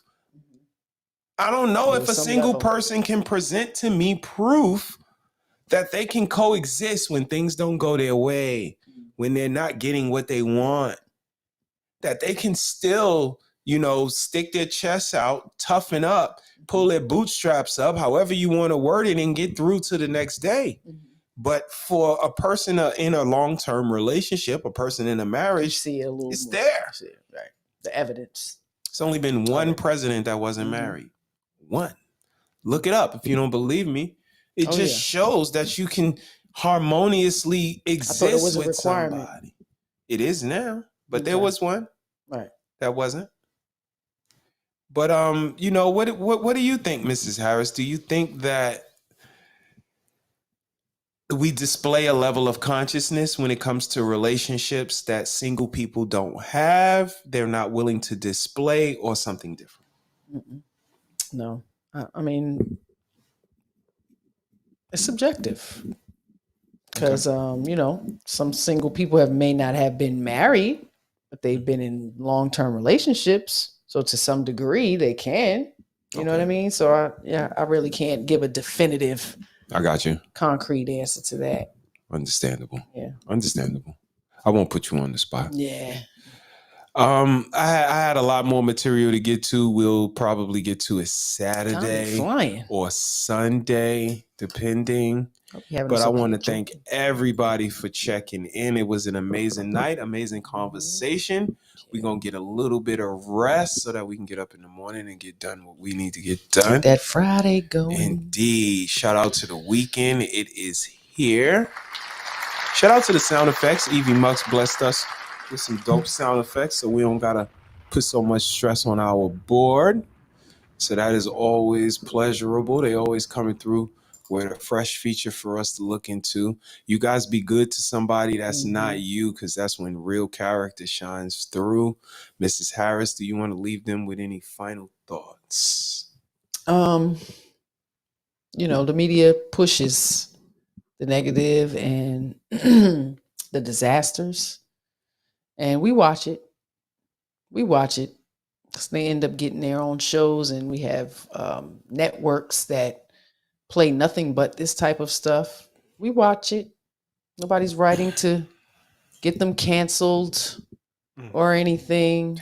We cancel people for just critiquing or criticizing certain group of people, and they get put on a list and stuff. Damn. But this type of bullshit about relationships and lack thereof, blue faces, on our kids are watching it, and they growing up think that this is something they should aspire to or model. Is his name Blueface like the money? Like the new blue faces on money? I don't know. Or the new blue bills? I just thought he liked blue. Okay. I thought it was her name. So I thought it was her tooth's name, actually. Ooh. Yeah, I was bugging when I first saw it. I didn't know nothing.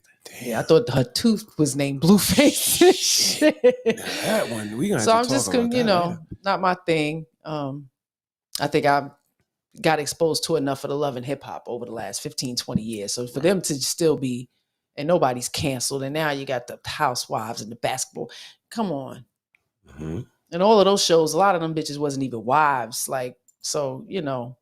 It's amazing. But these networks keep playing, and, we keep allowing it.